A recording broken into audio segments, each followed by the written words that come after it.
Sh- Shalom Israel, Shalom, what the hell? Shalom Israel, brother Naquam. Brother Ryan. Brother, you are done. Coming back at you with these precepts and another Monday Night Fire, giving, of course, all honor and glory to Yahweh by Shema Mashiach Malak Yabushai. Double honor to the elect elders of the house of David. It's been in this truth for decades and decades, patiently waiting for the second coming of Yahushai.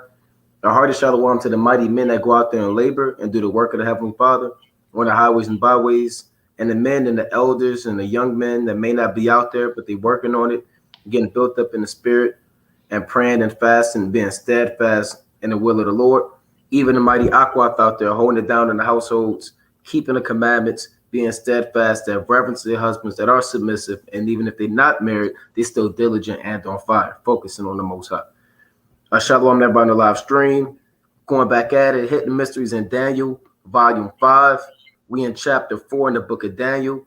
If you've been coming along with the series, if you've been from the beginning, we broke down the pre-Babylonian captivity. We broke down the wise men, the astrologers, the statue that Daniel broke down for Nebuchadnezzar in the second chapter.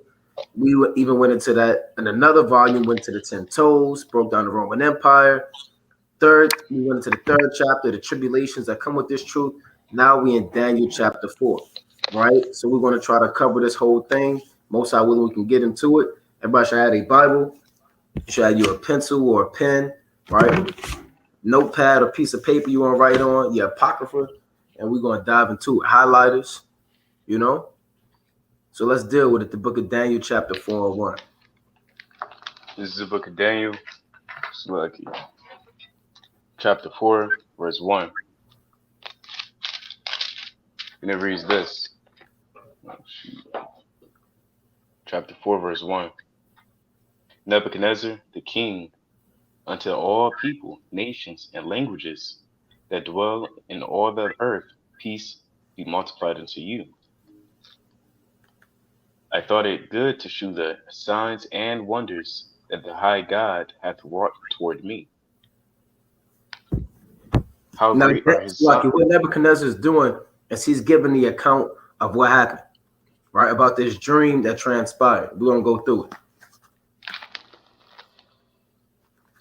How great are his signs, and how mighty are his wonders, and his kingdom is an everlasting kingdom, and his dominion is from generation to generation.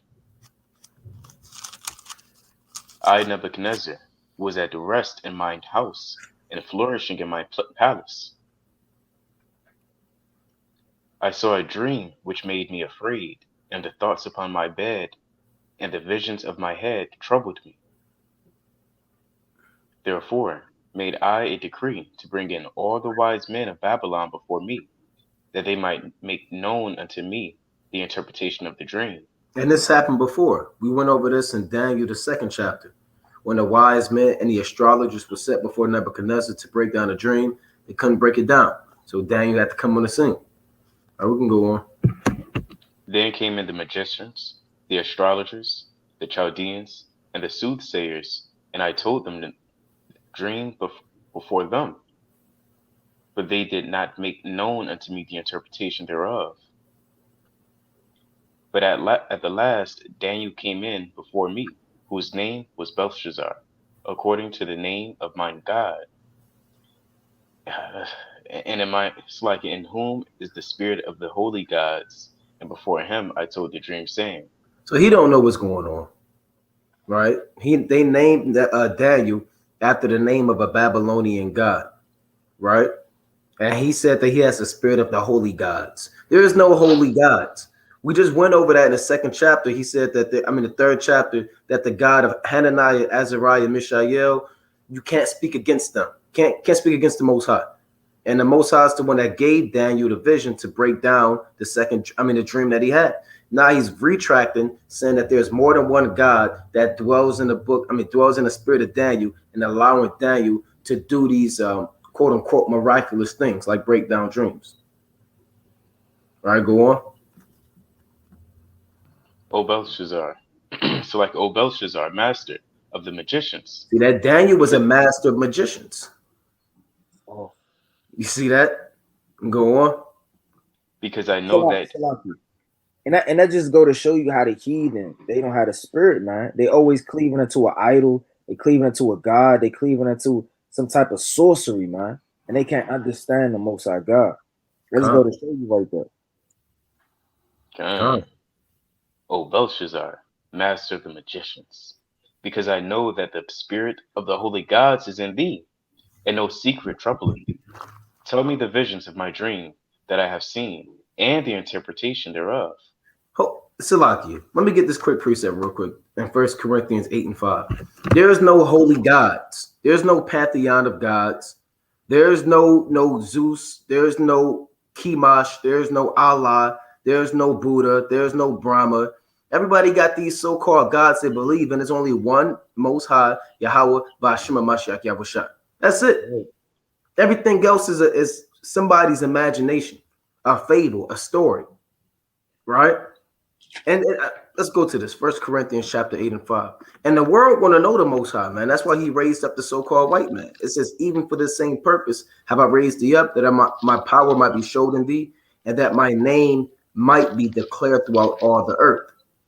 Because when the Most High takes down Babylon the Great and these other Edomites out the power seat and rulership, then the Heavenly Father's name is going to be magnified as it was, during the time of Pharaoh. 1 Corinthians chapter 8 and 5. For though there be that are called gods, whether in heaven or in earth, as there be gods many and lords many, but to us there is but one God, the Father, of whom are all things, and we in him, and one Lord, Yahweh Shai, Hamashiach, by whom are all things, and we by him.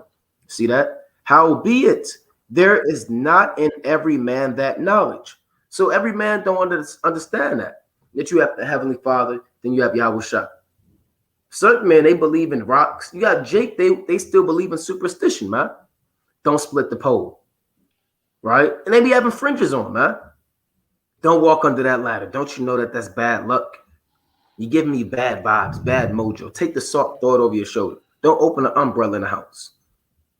Or go ahead, Yardan. At my job, Jake said to me, hurry up, you got to put the salt over your shoulder. I said, I'm not doing that. Right. He said, hurry up. He was trying to pressure me into throwing the salt over my shoulder as if, luck has some type, or bad luck has some type of authority over my life and my destiny. You see that? Jake be like, I can't get this interview unless I put on my good luck socks, man. All praise. I have my good luck socks. The water Most High for allowing me to have the good luck socks. Right? So brothers are off, man. You got it. Right, got the little got their grandmother's emblem in their car. Right, the dice right here. Good luck. Ride with the Bible on the dashboard, getting an accident, and right, because of the Bible the whole time. Right. Jake don't know what's going on. I got precept.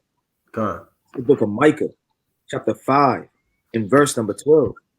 And I will cut off witchcraft out of thine hand, and thou shalt have no more soothsayers. Thy graven images also will I cut off, and thy standing images out of the midst of thee, and thou shalt no more worship the work of thine hands. Right, so the Lord not dealing with these idols, man. The Lord not dealing with witchcraft, these soothsayers, right? These philosophers and these magicians, man. And the Lord gonna pluck them out the land and utterly destroy them, right? And these heathen can't fathom to understand that we have a living God, man. Right? We worship the invisible God, man. Let me bring that up. That's just too deep for people to grasp. They have to see something. They want to see a sign. This is the book of 2nd Esdras, chapter 1, right? And verse number 37. I take to witness the grace of the people to come, whose little ones rejoice in gladness. And though they have not seen me with bodily eyes, yet in spirit they believe the things that I say. Right? So they don't have the spirit of the Lord. They never was given the spirit of the Lord. They never gonna have the spirit of the Lord, man. So they can't fathom and understand how deep it is that our Lord, right? He's in the third heaven, right? Our Lord, he does things, he's on earth, right? You can't make a Pacific house for him. They can't grasp all of these things. So they worship man right through the spirits on the left-hand side that are upon them. That's right. That's right. Like them barbarians being superstitious. When you Acts. even when you go to the account, Salakia, when you go to the account, it tells you that the Jake, they wanted to worship Paul and Barnabas, man. When they did the miracles, they said this is Jupiter and this is Mercury, man. And they started to offer sacrifices to men. And Jake would do that. If brothers that go out on the highways and byways, if they started literally raising people from the dead and literally curing the blind and healing the lepers, and hey, Jake will worship you, man. You know how famous Jake would be, man. You'll be all over the internet. You'll be all on TikTok. You'll be a sensation. Jake, they'll take that. Look, I can't go to camp. I'm on Ellen today. I'm on Oprah. They want me to come in and talk on the View and show them my powers. And you doing all of these powers, man. So Jake, that's why the Most High can't get at to brothers now, because brothers can't handle that, man. You know, you got it. Yeah. It's Acts 17-22. It's like here. Acts 17-22. Then Paul stood in the midst of Mars Hill and said, Ye men of Athens, I perceive that in all things ye are too superstitious. So, ain't nothing new under the sun. They had them shoot them horseshoes back in the day, and they kind of walked around with it, believing that it'd give them good fortune. You know, Jake now today, they got the little necklace, and they kind of kiss it before, do the little kiss, and then kind of do what they got to do. You know? It's the book of 1 Corinthians chapter 1 and verse 12. It say, now this I say, that every one of you saith, I am of Paul, and I am of Apollos, and I of Cephas, and I of Christ. So you had men, they was getting all jammed up, man. Right? They were seeing the strength of Paul, what he was doing through the Spirit, right? His understanding, how the Lord chose him. And you got people saying they were of Paul, man. Right? And that's wicked. Right? Just because the Lord bless a man, raise him up from the dust, because we all from the dust, right? On the physical and on the spiritual fold, right? Raise us up from the dust. And you got certain men that'll damn start praising you in this thing, man. You have to understand that everything is, of the Lord, man. That's right. If they praising these, let me get this up real quick. This is the book of Acts, chapter 14, and verse 8. And there sat a certain man at Lystra, impotent in his feet, meaning he couldn't walk, being a cripple from his mother's womb, who never had walked. The same heard Paul speak, who steadfastly beholding him and perceiving that he had faith to be healed, said with a loud voice, Stand upright on thy feet, and he leaped and walked. And when the people saw what Paul had done, they lifted up their voices, saying in the speech of Lycaonia, the gods are come down to us in the likeness of men. And they called Barnabas Jupiter and Paul Mercurius, because he was the chief speaker. Then the priest of Jupiter, which was before their city, brought oxen and garlands into the gates and would have done sacrifice with the people. You see that? So what they was going to do is offer animal sacrifices to Paul and Barnabas, man. You got to have the spirit of Yahweh Bashim Yahushua to understand that there's only one true living God, man. Man, although, man, you're a lesser God on the earthly playing field, you don't exalt yourself on the level of the Most High. But man to do that, man. Man do that about brothers in their congregation. Don't talk about this brother in my camp, man. Right? So and so and so and so. You got man stays on his level and the Most High is on his level. So, brother, you asking me, Ardan? I was going to say, if they worshiping these rappers and celebrities, how much more Jake with spiritual powers? Man, if Jake has spiritual power, all hell would break loose, man. It would be complete chaos in Israel, man. Brothers would be walking on water for fun. Brothers would be swimming, trying to breathe underwater, begging the Most High for more spiritual power so they can get women. Brothers, they'll try to get a lot of women, man. Try to amp up how many views they got with spiritual power. It'd be complete madness. Because Jake, your mind is not right. You can't handle that thing right now. People do that already in Christianity when they be sitting there so-called healing people. Mm-hmm. Oh. You had something you want to go back to the book of Daniel? Yeah, I got a precept. Bring out the classic. It's the book of Psalms, chapter 115 and verse 2. Wherefore should the heathen say, where is now their God? But our God is in heaven. He have done whatsoever he pleased. Their idols are silver and gold, the work of men's hands. Right? So that's their gods, right? Their idols, the silver, the gold, right? And damn, I seen this picture of this damn East Indian carrying this idol, and it was a flood. Right? And the caption was, your God can't even save himself, man. He was damn near Seen that. You seen that? Yeah, he was Yeah. carrying the damn idol looking like a fool, right? Can't even save himself.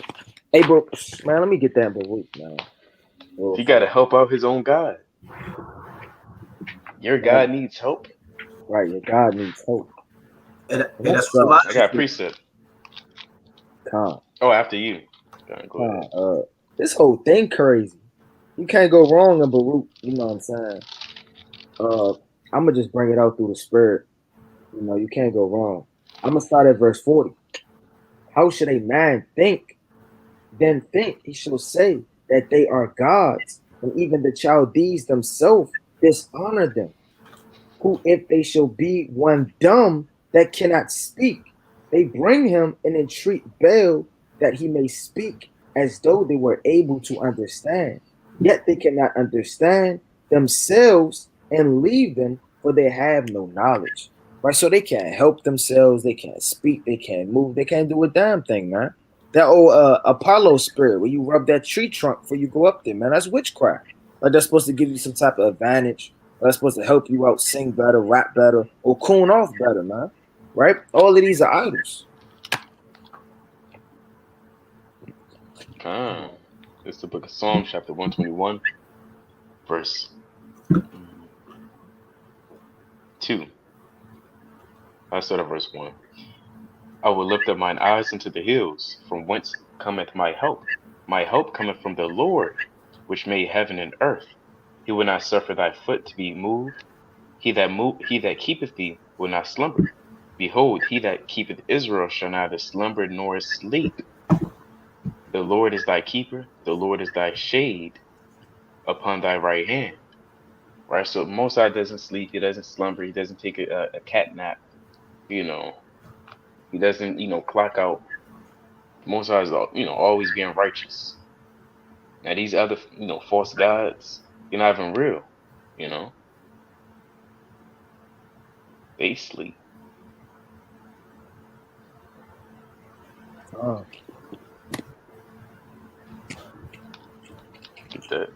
And everything, man. That Christmas spirit, right? That worshiping Santa Claus, like all of these things, man. These is what the heathens do, man. Worship the planet, like all.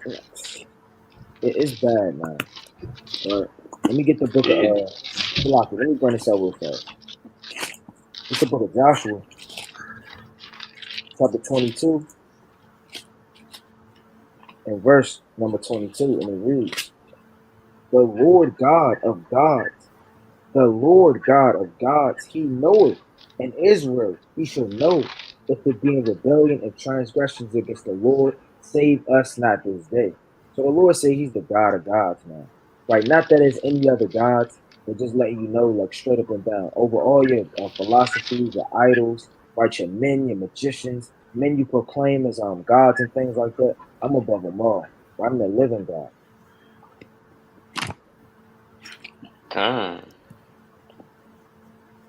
Right. So let's go back to the book of Daniel. And we going over this because, of course, Nebuchadnezzar has given credit to his Babylonian so-called gods, which are no gods, instead of the Most High, for the interpretation of the vision.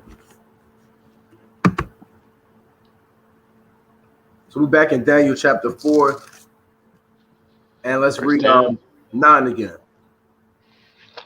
This is the book of Daniel, chapter 4, verse 9. O Belshazzar, master of the magicians, because I know that the spirit of the holy gods is in thee, and no secret troubleth thee, tell me the visions of my dream that I have seen, and the interpretation thereof. Thus were the visions of mine head. In my bed I saw, and behold, a tree in the midst of the earth, and the height thereof was great. Now this tree is going to give you the interpretation, but we're going to break it down. The tree represents man, right? Sometimes in the Bible, this may be a crash course. Brothers may already know. Say, well, why are you telling us that? What's people that don't know? Trees in the Bible, they represent man. So this tree that's exceedingly tall and great, it represents who? Nebuchadnezzar. Right? Let me get a quick precept on tree being a man, just so brothers can understand and add it to their arsenal. You got people that's new coming to this thing. Somebody just asked, what's a chariot? You know? So let's go to the classic. Somebody asked me, could I do a breakdown on how trees is man last week? On what? I said somebody asked me last week, could I do a breakdown on how trees is man? Oh, you see that? Mm-hmm. I hope they're watching the live. Oh. All right, this St. Mark chapter 8 and 22. And it reads, and he cometh to Bethsaida, and they bring a blind man unto him, and besought him to touch him. So they brought this blind man to Yahushua. And he took the blind man by the hand and led him out of the town. And when he had spit on his eyes and put his hands upon him, he asked him if he saw aught. So Yahushua asked this man, could he see? After he performed this miracle. Why would the Lord ask a mortal man, did my miracle work? It's the power of the Most High working. Because you're going to find out that this is not just an ordinary miracle, but it's also written for our learning. Verse 24. And he looked up and said, I see men as trees walking. And he literally saw that, man. He saw men literally as trees walking on the earth. Because the Lord kind of tapped into his spirit and made him see those things, man. Just like the Lord tapped into Elisha's spirit and his servant, and they could see the angels and all of the chariots of horses of fire around about him. But right now, man is on a low level. Man can't really see those things. You can't see all of the chariot. You're trying to figure out if it's a star or a chariot or an airplane or a satellite. Was that an angel or was that somebody kind of just walking down the stairs, right? But man really don't know what's going on. But the Most High could tap into your spirit to allow you to experience these things of the unknown. Oh, I got another precept on the trees. Con. So, Lockie, bear with me. This is the book of Judges, chapter 9 and verse 8. The trees went forth on a time to anoint a king over them. Now we know that the damn pineapple tree and the vine tree, they're not just walking around seeing who they can make a king over them. These are talking about men. The trees went forth on a time to anoint king over them, and they said unto the olive tree, reign over us. But the olive tree said unto them, should I leave my fatness, wherewith by me they honored God and man, and go to be promoted over the trees? And the tree said to the fig tree, that these are different men, right? That's all that's going into. That these aren't physical trees talking. Come thou and reign over us. But the fig tree said unto them, shall I forsake my sweetness and good fruit, and be Salaki, to go to be promoted over the trees? Then said the trees unto the vine, come thou and reign over us. And the vine said unto them, should I leave my wine, which cheereth God and man, and go to be promoted over the trees? Then said all the trees unto the bramble, come thou and reign over us. Right, so all of these men unto the bramble, meaning the Pacific man, to reign over them as king. Right.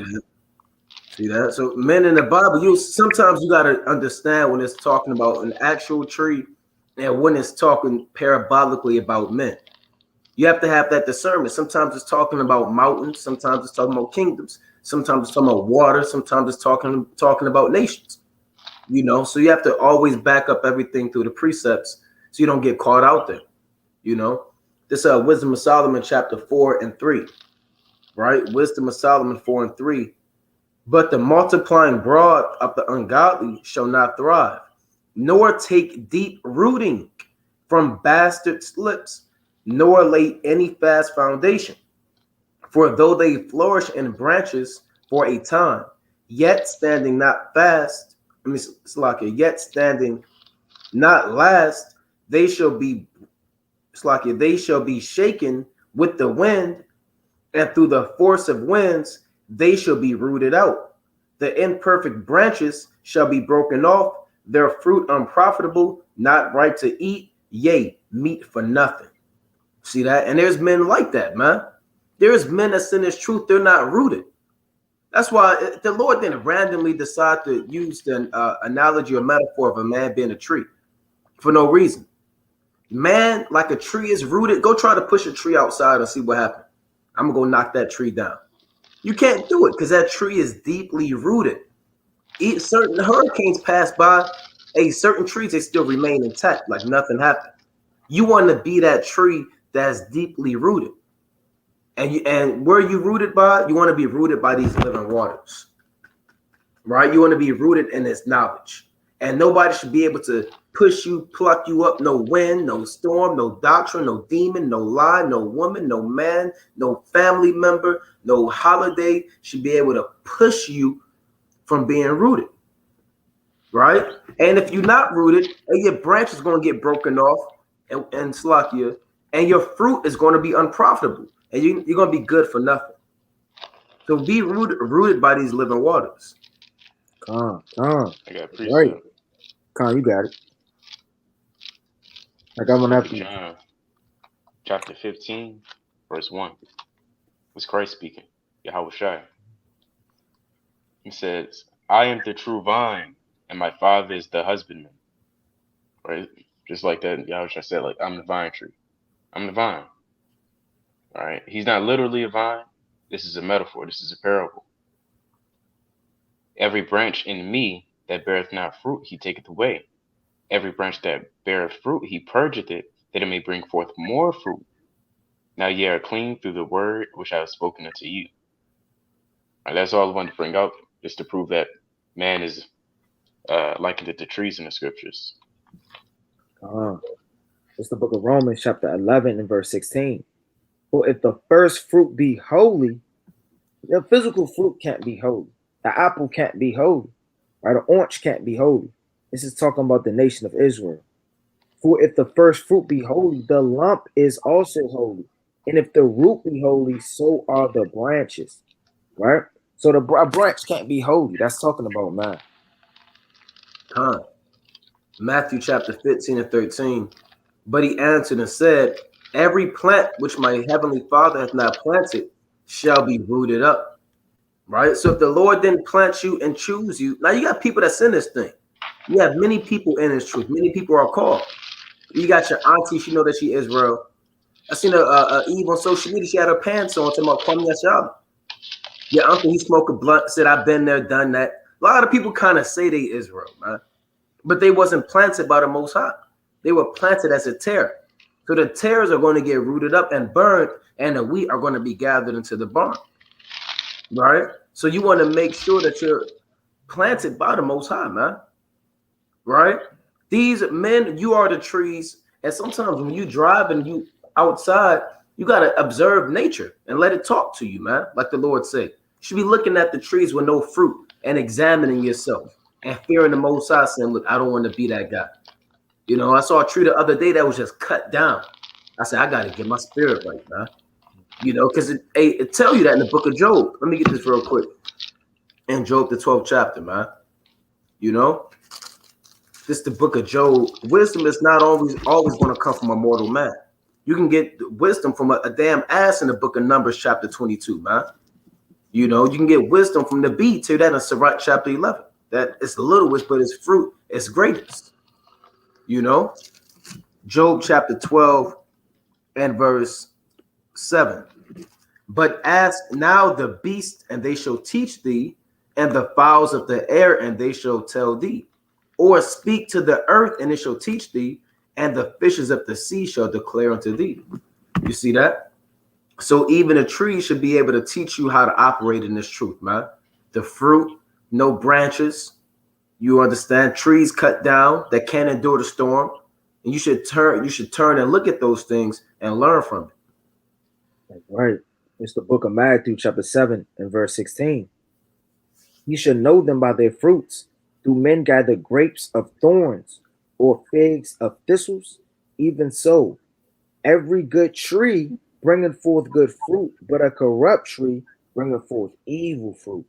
Meaning, like the brother was going into earlier, right? Hey, look, if the Lord didn't plant you in this thing, you're gonna be plucked out of this thing, man. You can't bring forth good fruit if you're not ordained from the Lord to be in this thing and enduring to the end, right? You're gonna go off, you're gonna be rooted out, you're gonna be a tear. Even so, every good tree bringeth forth good fruit, but a corrupt tree bringeth forth evil fruit.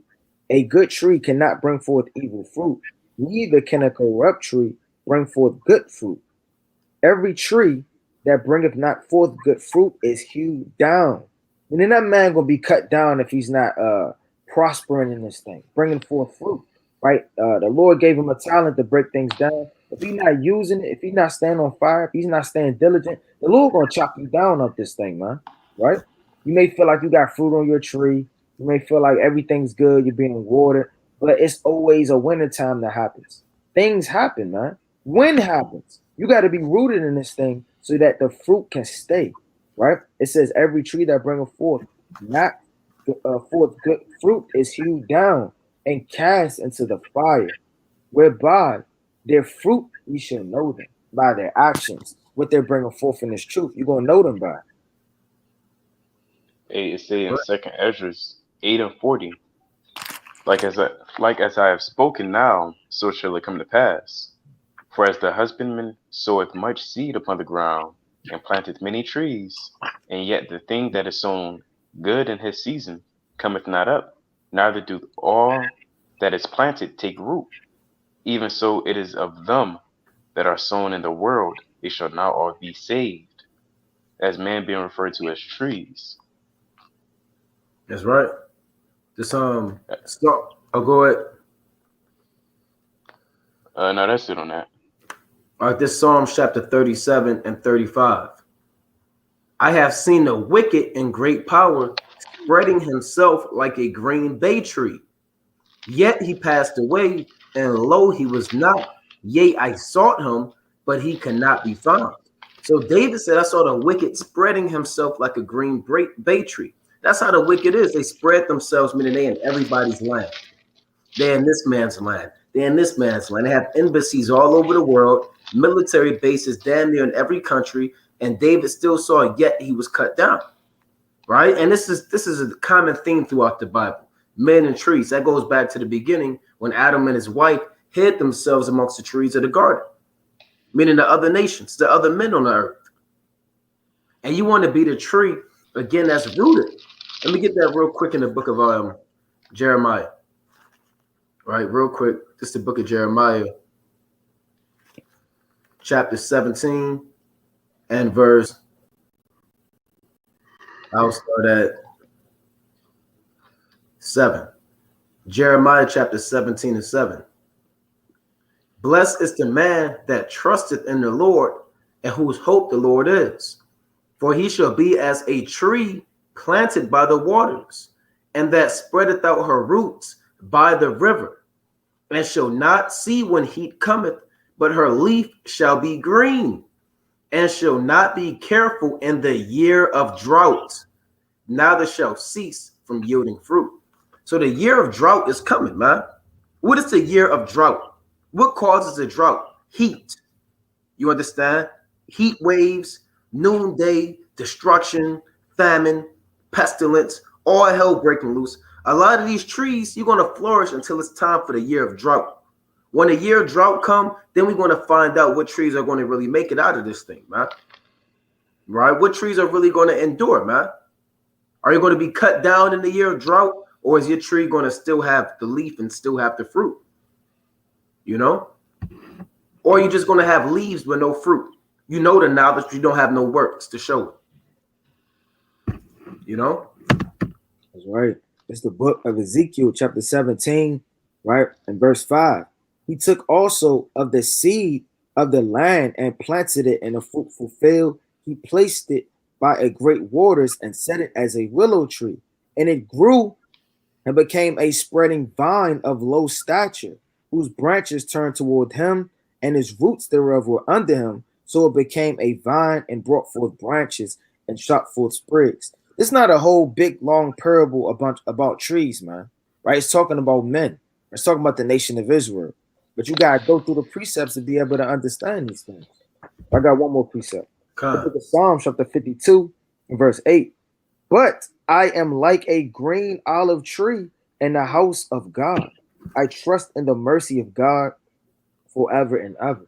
So David said, like, he like a green olive tree in this thing, man. Right? They got the oil, they got the understanding. He's bringing it forth and staying strong in the house of the Lord.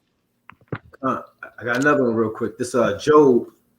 So brothers, you have no excuse not to have your arsenal built up on men being trees, right? When you're going through the precepts and you're breaking it down, you got a few if you didn't have any already, right? This Job chapter 8 and 13, right? The book of Job chapter 8 and 13. So are the paths of all that forget the Most High, and the hypocrite's hope shall perish. Whose hope? Esau, he's the hypocrite, and wicked Jake, but mainly Esau. Whose hope shall be cut off, and whose trust shall be a spider's web. He shall lean upon his house, but it shall not stand. He shall hold it fast, but it shall not endure. He is green before the sun, and his branch shooteth forth in his garden. So it seemed like Esau's flourishing right now. The sun is shining. He's abounding in fruit. He has a military power over the earth. They just had their first Space Force boot camp, man, that I was watching. So they kind of getting ready, man. They're green. They have an economy that's flourishing. They have the #1 world religion. So Esau, he's green, right? He is green before the sun, and his branch shooteth forth in his garden. His roots are wrapped about the heat, and seeth the places of stones. If he destroy him from his place, then it shall deny him, saying, I have not seen thee. Behold, this is the joy of his way, and out of the earth shall others grow. So the Lord gonna pluck him out and plant the righteous in his stead, man. Right? He's gonna pluck them out, and others are gonna grow and rule the earth in righteousness. You know? And you got a precept. Come. And Sirach 24 and 13. I was exalted like a cedar in Lebanon, and as a cypress tree upon the mountains of Hermon. I was exalted like a palm tree in En-gedi, and as a rose plant in Jericho, as a fair olive tree in a pleasant field, and grew up as a plane tree by the water, right? And the waters of wisdom, knowledge, and understanding. When you're surrounded by the wisdom, knowledge, and understanding, you're gonna grow. Let me bring out this other one in Psalms 1. It reads this. The book of Psalms, chapter 1, verse, I'll get to 3. And he shall be like a tree planted by the rivers of water, that bringeth forth his fruit in his season. His leaf also shall not wither, and whatsoever he doeth shall prosper. Right? The ungodly are not so, but are like the shaft which the wind driveth away. And I was looking up a pine tree. That's another type of tree Israel should try to be like, because you see the pine tree, it always stays it has its nutrients to survive during the winter, because it collected a lot of water during the summer. That's right. Now I'm gonna read this one little piece. This is the pine tree. Their leaves stay green and stay attached longer. Evergreen needles also have has a very waxing coating that also helps save water during summer and winter.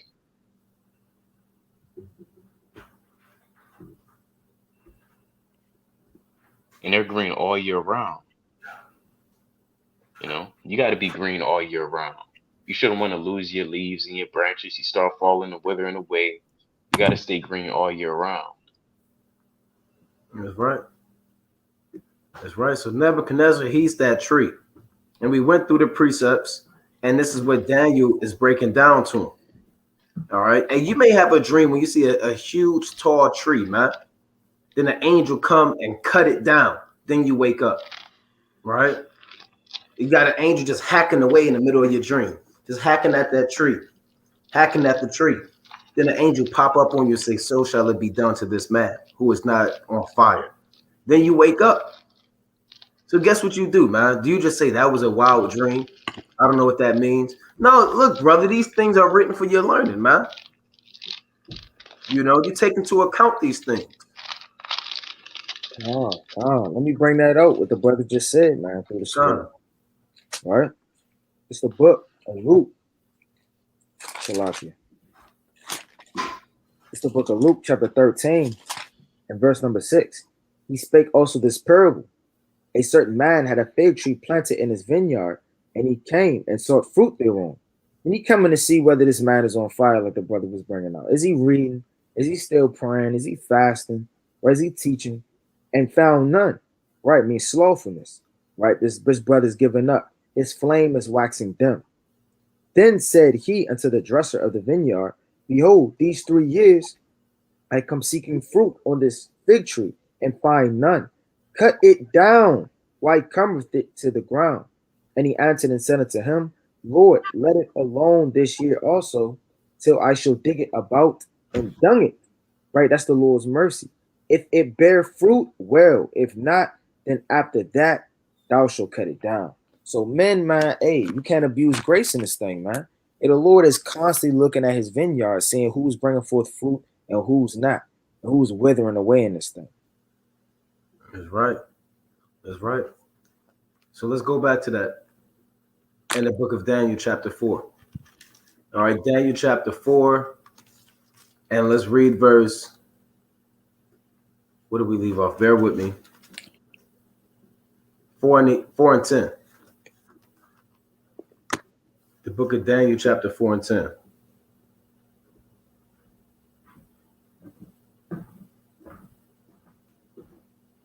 He might have froze up. Right. I read. Can you unmute? Oh, Salaki. Look at Daniel chapter 4, verse 10. That's where the visions of mine head in my bed I saw, and behold, a tree in the midst of the earth, and the height thereof was great. Right. The tree grew and was strong, and the height thereof reached unto heaven, and the sight thereof to the end of all the earth. The leaves thereof were fair, and the fruit thereof much. In it was meat for all. The beasts of the field had shadow under it, and the fowls of the heaven dwelt in the boughs thereof, and all the flesh was fed of it. Right. That's not literal birds and fowls. That's the other nations who depend and rely and who are under his empire. That's what it's talking about. And it's not the first time that the beasts of the field and the fowls of the air dwelt under a tree. You can read about that in Ezekiel chapter 31. When Adam at one point in time, he was the tree. Everybody has had a chance to be that tree. That tall tree where all of the nations dwell under. Right? And the Moabites, they used to be that tree. The Persians and Medes, they used to be that tree. Right now, it's Nebuchadnezzar's turn to be that tree, where all the beasts of the field dwell under. Let me get that in the book of Ezekiel. And then it's going to be our turn to be that tree, man. All right? And you can read about that in Matthew chapter 13, about us being that mustard seed. This Ezekiel chapter 31, I'm not going to read the whole thing, but I'm going to read verse, let's see where I want to start. 3. Ezekiel chapter 31 and 3. Behold, the Assyrian was a cedar in Lebanon, with fair branches and with a shadowing shroud, and of a high stature, and his top was among the thick boughs. Speaking about the chosen Adam. You had many Adams at the time, but this is making a reference to the exalted Adam, the chosen one. Verse 4. The waters made him great, the deep set him up on high, with her rivers running round about his plants, and sent out her little rivers unto all the trees of the field. So Adam was set up to teach the law, statutes, and commandments to the other nations. Therefore, his height was exalted above all the trees of the field, and his boughs were multiplied, and his branches, because Salakia, became long because of the multitude of waters when he shot forth. All the fowls of heaven made their nest in his boughs, and under his branches did all the beasts of the field bring forth their young, and under his shadow dwelt all great nations. See that? So all of the great nations, they dwelt under the shadow of Adam at the time. Adam, he was the man calling the shots. He was running things. He was telling people where to go, what to eat, what not to eat, what law to follow, what not to do. He was the man back then, man. He was the what they say, the HNIC, man. You know? And when they saw Adam, they kind of put their head down. Adam, again, was not a 4'5" white naked man, pasty, you know, out of shape with a white woman that they'll show you in modern day paintings. All right? So Adam was the tree during that time. And it tell you in the Apocrypha, so I can tell you in the Wisdom of Solomon, chapter 10 and 1 on down, that Adam had power to rule all things. You know? So Adam wasn't a nigga out there, man. Yeah. He's the world's first, it's like he's the world's first king and emperor. You know? He wasn't sloppy. Right. He wasn't a big fat king like, Esau depicts in movies in medieval times. He could kind of sit on a chair like this and his crown crooked. Right. He kind of got his scepter just doing that. Make me laugh gesture. He wasn't like that. Right. This Matthew chapter 13 and 31. Right? Matthew 13 and 31. Another parable put he forth unto them, saying, the kingdom of heaven is like to a grain of mustard seed, which a man took and sowed in his field. Now we represent the mustard seed, right, on the deeper level. A mustard seed is insignificant, small, despised. You can look it up, right? And if you hold a mustard seed, it's like, well, damn, you could barely see it in your hand. That's how we're looked at in this society, man. We're a proverb or a byword. And the Lord called us the filth of the world. You know, in 1 Corinthians chapter 4, the word planted in the earth. It reads, which indeed is the least of all seeds. But when it is grown, it has become the greatest among herbs and becometh a tree, so that the birds of the air come and lodge in the branches thereof. You see that? And we are that kingdom, man. We start off insignificant, but due to the knowledge, wisdom, and understanding, we're going to be that great tree where everybody's going to lodge under our branches. You know? And they're going to have to do it by force. It ain't going to be no other tree to lodge under in the kingdom of heaven. Well, I want to lodge under the children of Israel. I want to still deal with the Edom. They're going to be cut down. You know? See that in Job chapter 24. They are exalted for a little while and cut down like all other. And if it be not so now, who will make me a liar and my speech nothing worth? That's what the Lord said, man. Yeah, they up top now, but they're going to be cut down like the ancient Romans, the ancient Greeks, them Hamites, Egypt, like everybody else. Brother, that's something you want to go back to 1 Corinthians. The book of Daniel. Go back to Daniel. All right, so let's go back to it. So now we're going through it. The tree is Nebuchadnezzar, and the beasts of the field and the fowls of the air are parabolic for the other nations that are dwelling under his shadow, under his empire. All right, so let's go on to that. Book of Daniel, chapter 4, verse 13. It reads this. I saw in the visions of my head upon my bed, and behold, a watcher and an holy one came down from heaven. A watcher is an angel. Why is it called a watcher? Because they watch you. They see what you do. They observe you. They're the eyes of the Lord. We go through those precepts. A watcher and a holy one. These are two different angels with two different offices. Certain angels are created to be watchers. Certain angels are created to be death angels. Certain angels are just created to be holy angels and say, holy, holy, holy. You know? So this is a watcher and another angel that came down from heaven.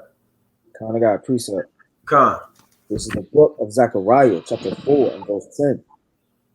For who have despised the day of small things, but they shall rejoice and see the plummet in the hand of Zerubbabel with those seven. They are the eyes of the Lord which run to and fro through the whole earth.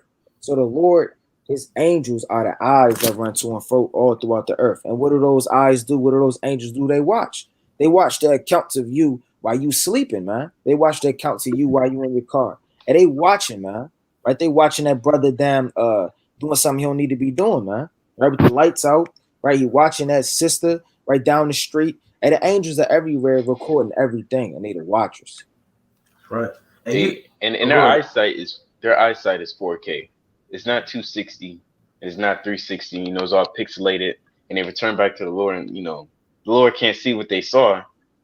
They watching everything, and it's perfectly clear. It's clearer than our eyesight. So they watching everything, and like you say in the scriptures, Israel's sin is written with the something a pen of iron. Yeah. Oh. Come. So look, hey, them angels, like the brother said, they record your thoughts, man. And they constantly, for lack of better terms, they're all assigned to every man, right? Whether you have one angel assigned to you or seven, and the angels sit there 24/7, just writing everything down. Then they bring a report back to the Most High. The Most High said, yeah, that's what he was doing at night with her. Hey, go kill that man. Then the next day. That's happening right now. While you're watching the live, the angel, and he don't need bifocals. They're not glasses, not kind of tilted down. And what the hell, what was that? And they kind of they don't have to try to figure out what you're doing, man. Try and guess where you're going. You get in the car and they gotta catch a cab and they say, follow that man. So the angel, he on your head. The angel. Right, bust a U-turn on the angel. Then you can't bust a U and you lost the angel, man. You done got away. Now the angel, he trying to figure out where they are on your head, they're in front of you, they're next to you. All right, let me get this in Genesis chapter 11. Man, these brothers, you think you're getting away with it. I can go to my secret place. This is the place where I can escape from reality. No, brother, the Lord is right there, man. All right, this Genesis chapter 11 and verse 4. And man don't really believe that. We can tell man all day. They don't care. Man is still going to do what they want to do because they can't see the angels. If you can actually see these fierce angels recording everything you did, then man will get right. Genesis chapter 11, and I'll start at 4. Right, this is the construction of the Tower of Babel. Genesis chapter 11 and 4. And they said, go to, let us build us a city and a tower whose top may reach unto heaven. And let us make us a name, lest we be scattered abroad upon the face of the whole earth. And the Lord came down to see the city and the tower which the children of men builded. So did the Heavenly Father get off his throne, right, and then jump down and he walking looking at the tower? No, he had angels down there, man. And go check that out. Every king, they have spies. You have watchers, right? You had 12 spies that were sent out to the land of Canaan in Numbers chapter 13 and 14, and they represented the eyes of the nation of Israel. Whatever they saw, it was on behalf of the nation of Israel. So these angels, they bring a report back to you, man, or back to the Most High. I got another quick precept real quick. This is Matthew chapter 18 and 10. Right? St. Matthew chapter 18 and 10. Take heed that ye despise not one of these little ones. For I say unto you that in heaven their angels do always behold the face of my Father which is in heaven. Right? So, hey, these angels, they always bringing a report back to the Most High. They sitting there watching you. You going on that website? You pulled up on that chick house? You talk back to your husband? You did so and so all day, and it's happening right now. Right. You chose to break. You ain't do that video, and they know you, man, because the Lord know you. Right. And you can't, it's like the brother said, you can't turn the lights off and say, I escaped, right? No, brother. The eyes of the Lord are 10,000 times brighter than the sun, beholding all the ways of men and considering their most secret parts. That's written. It's the book of Job, chapter 34, and verse 21, right? It says, for his eyes are upon the ways of man, and he seeth all his goings. And we know what the eyes are through the precepts. We keep getting the precepts, so we know what the eyes are. Those are the angels. They ain't upon the ways of man. Right? They damn near stalking you, man. It's nowhere you can go. They're following you, right? They're in your room right now. Right. It says, for his eyes are upon the ways of man, and he seeth all his goings. There is no darkness, nor shadow of death, where the workers of iniquity may hide themselves. So in their secret councils, right, somewhere down 3,000 feet down, right, like they got in the White House, that little under the thing, they down there. They beholding these things. Right, the submarine in the middle of the damn ocean, all the way down at the bottom, and the angels is down there. There's no way you can flee. When you catching plane rides to go somewhere and you 30,000 feet in the air, the angels is there, man. The angels are beholding all of the ways of man. Khan, I got another precept. This is the book of Psalms, chapter 139. I don't know if y'all don't know he froze or not. All right. But this Psalms chapter 139 and verse, man, I'm gonna start at 13. Psalm chapter 139 and 13. For thou hast possessed my reins, thou hast covered me in my mother's womb. So it's speaking about you being in your mother's womb. Before you're born, before you come out, before you come into the truth, this is an account of being in your mother's womb, right? I will praise thee, for I am fearfully and wonderfully made. Marvelous are thy works, and that my soul knoweth right well. So it's speaking about how you're formed in the womb. Esau, he'll try to tell you go through this stage, then every 3 months you got this trimester, you go through this. The Lord said in Ecclesiastes, I believe 11 and 5, that man, you don't know how the bones grow, right? And in 2nd Ezra, the 8th chapter, tell you that you're preserved in fire and water. But let the so-called white man tell you what's going on, because he could do a sonogram and an ultrasound to try to break these things down. He can't break it down, you know, but we're about to get an account of what's happening in the womb. Verse 14 in Psalm chapter 139. I will praise thee, for I am fearfully and wonderfully made. Marvelous are thy works, and that my soul knoweth right well. My substance was not hid from thee when I was made in secret and curiously wrought in the lowest parts of the earth. Meaning, even while you in your mother's womb, when you was first made, right, that little so-called embryo, you're still being seen. It says, thine eyes, which are the angels, thine eyes did see my substance, yet being unperfect, because you're not even born yet. But the angels, they're recording you in your womb, in your mother's womb. Look at them turn, right? Look at that baby kick. Record that. They're recording that, man. Look at that hair follicle that grew. That's one. Oh, go ahead. I was about to say, it was recorded in the womb, man. Right. My father, right? Jacob was whooping them, and that's recorded. That's recorded by the angels, man. That's right. That's a good point, man. You know, it says, thine eyes did see my substance, yet being unperfect.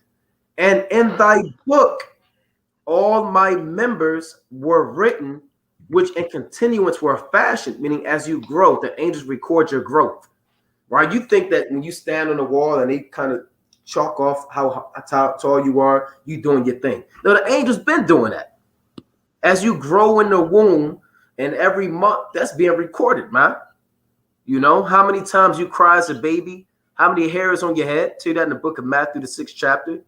You know, how many times you smoked the damn blunt? All that's recorded.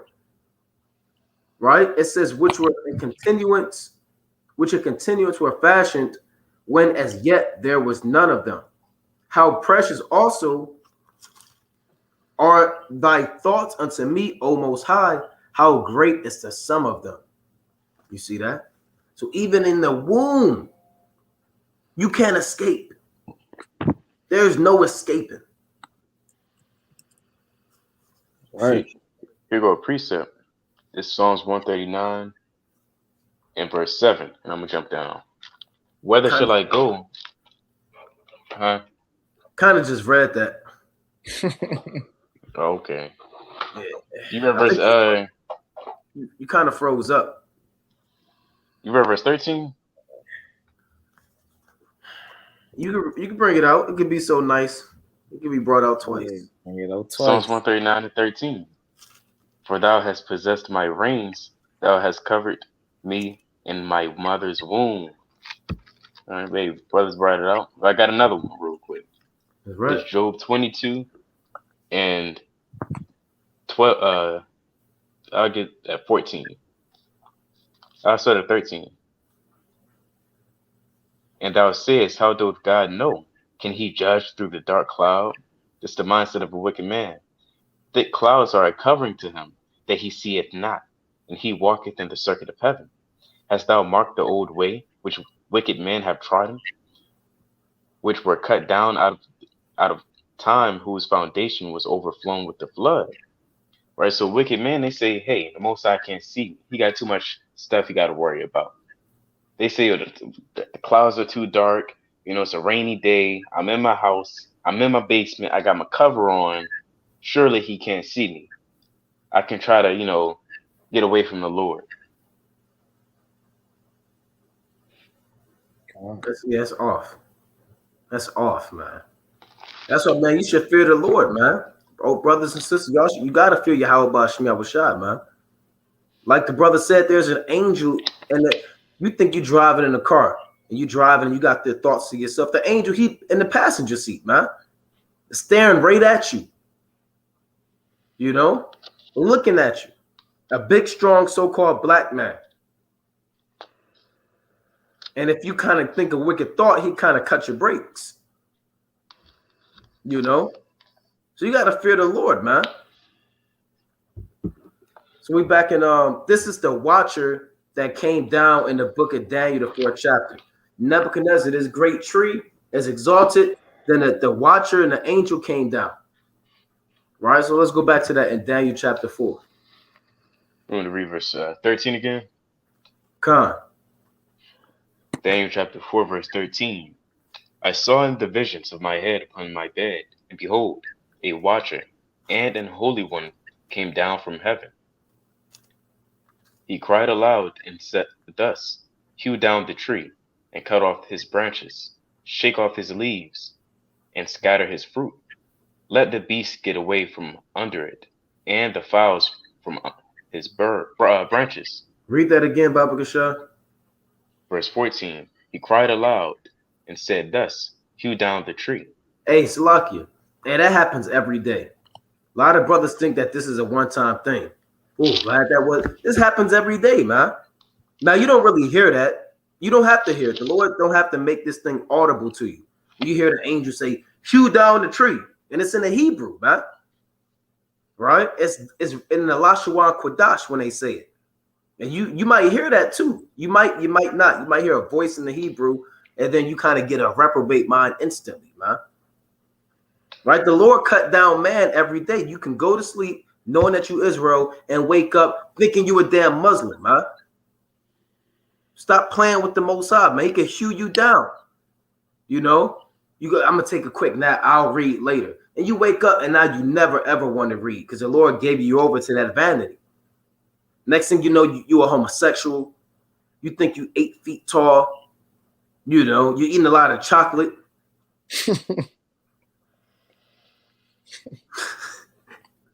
You don't want to keep the high holy days anymore. You know? Hey, but hey, for real, the Most High can do that to you, man. The Most High can plague you with a reprobate mind. And that's 2 Thessalonians chapter 2. Right? Let me get that. Or the Most High can give you over to a strong delusion, man, that you should believe a lie. People And that's why we had this brother, man. This brother, I brought it out before. Malachi did a cold cut on it. He was in the truth. Now he's into astrology. Right? Now he's a Virgo. And he believes that you can summon spirits. So he deals with wizardry and familiar spirits and witchcraft, man. All right? These things, no, there's nothing wrong with chocolate. Right?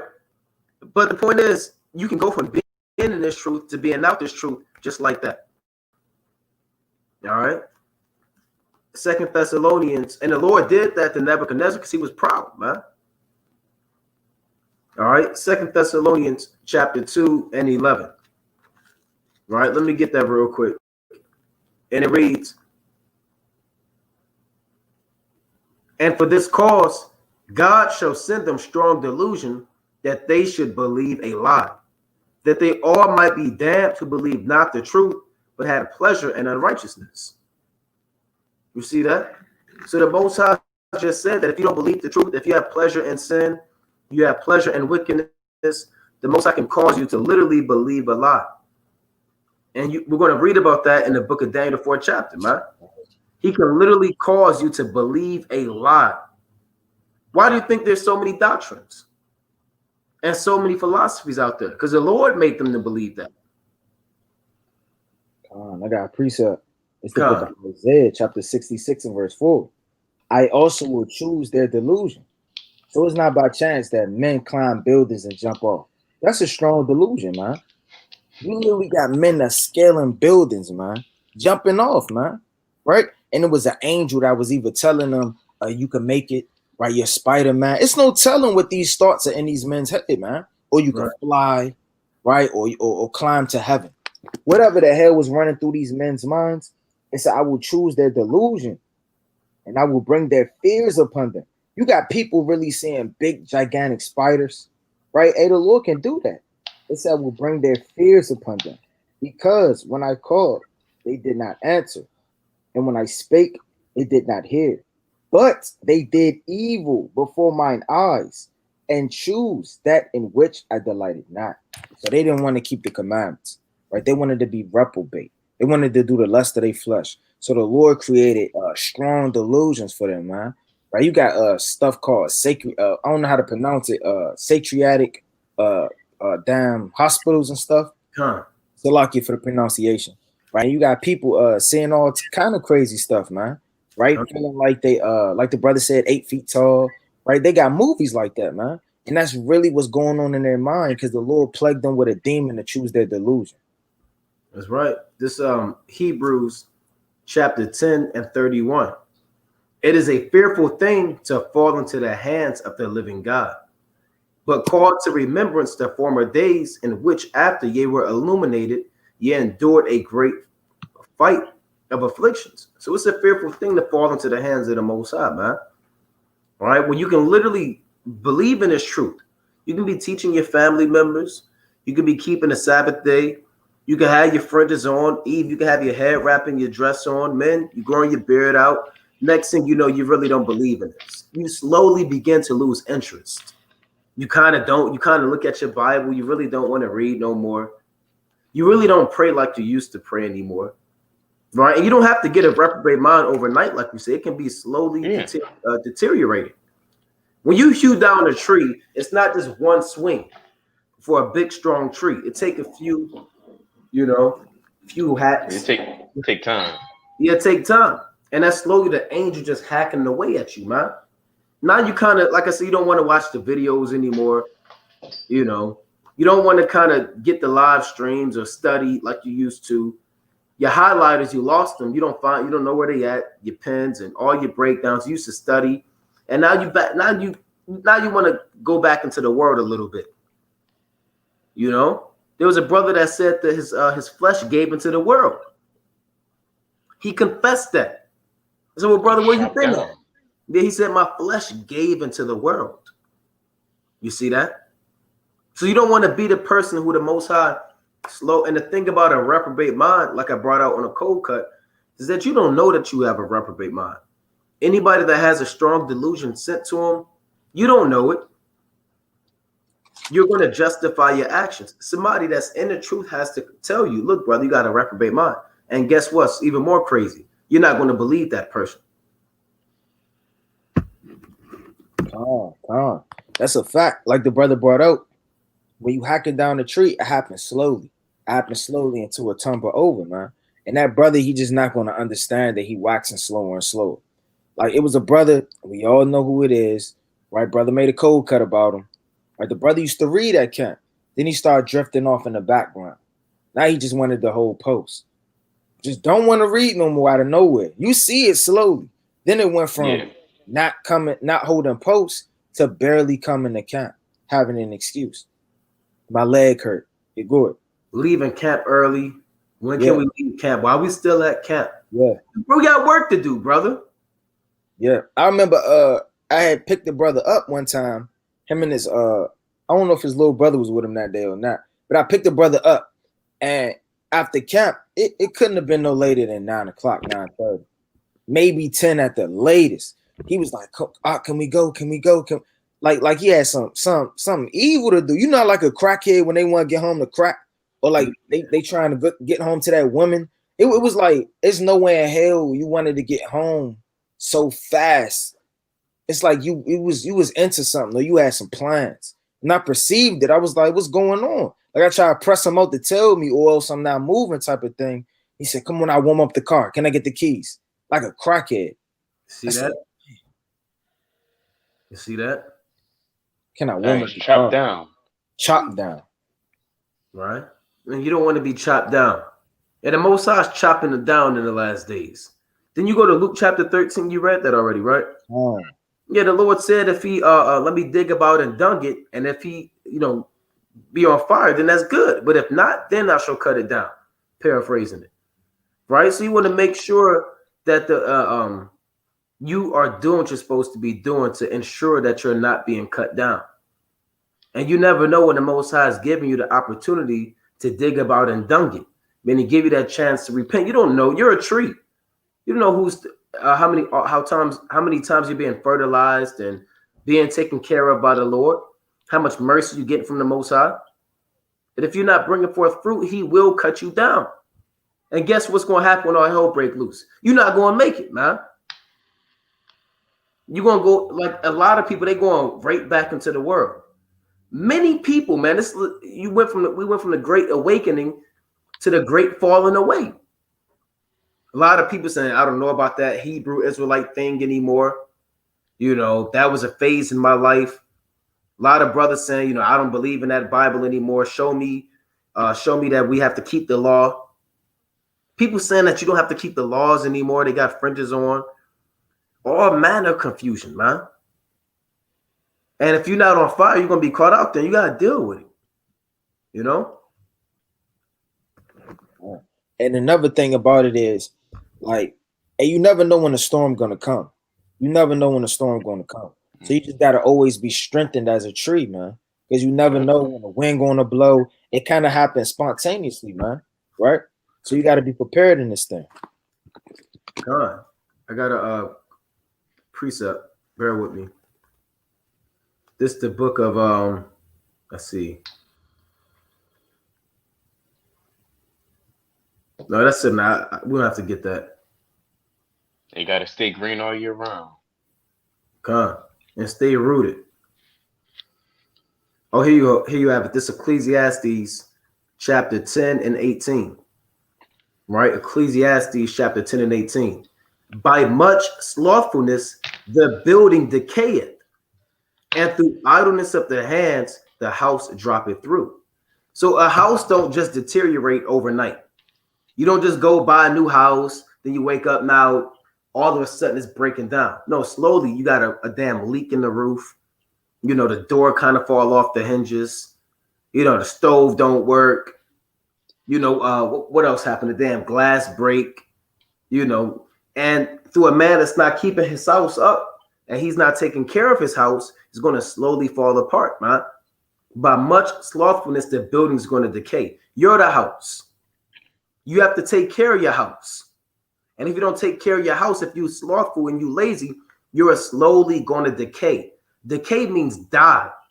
right? From being animated and living and knowing the Most High, knowing His Son's name, knowing the breakdowns, to slowly decaying away through slothfulness. By much slothfulness, the building decayeth.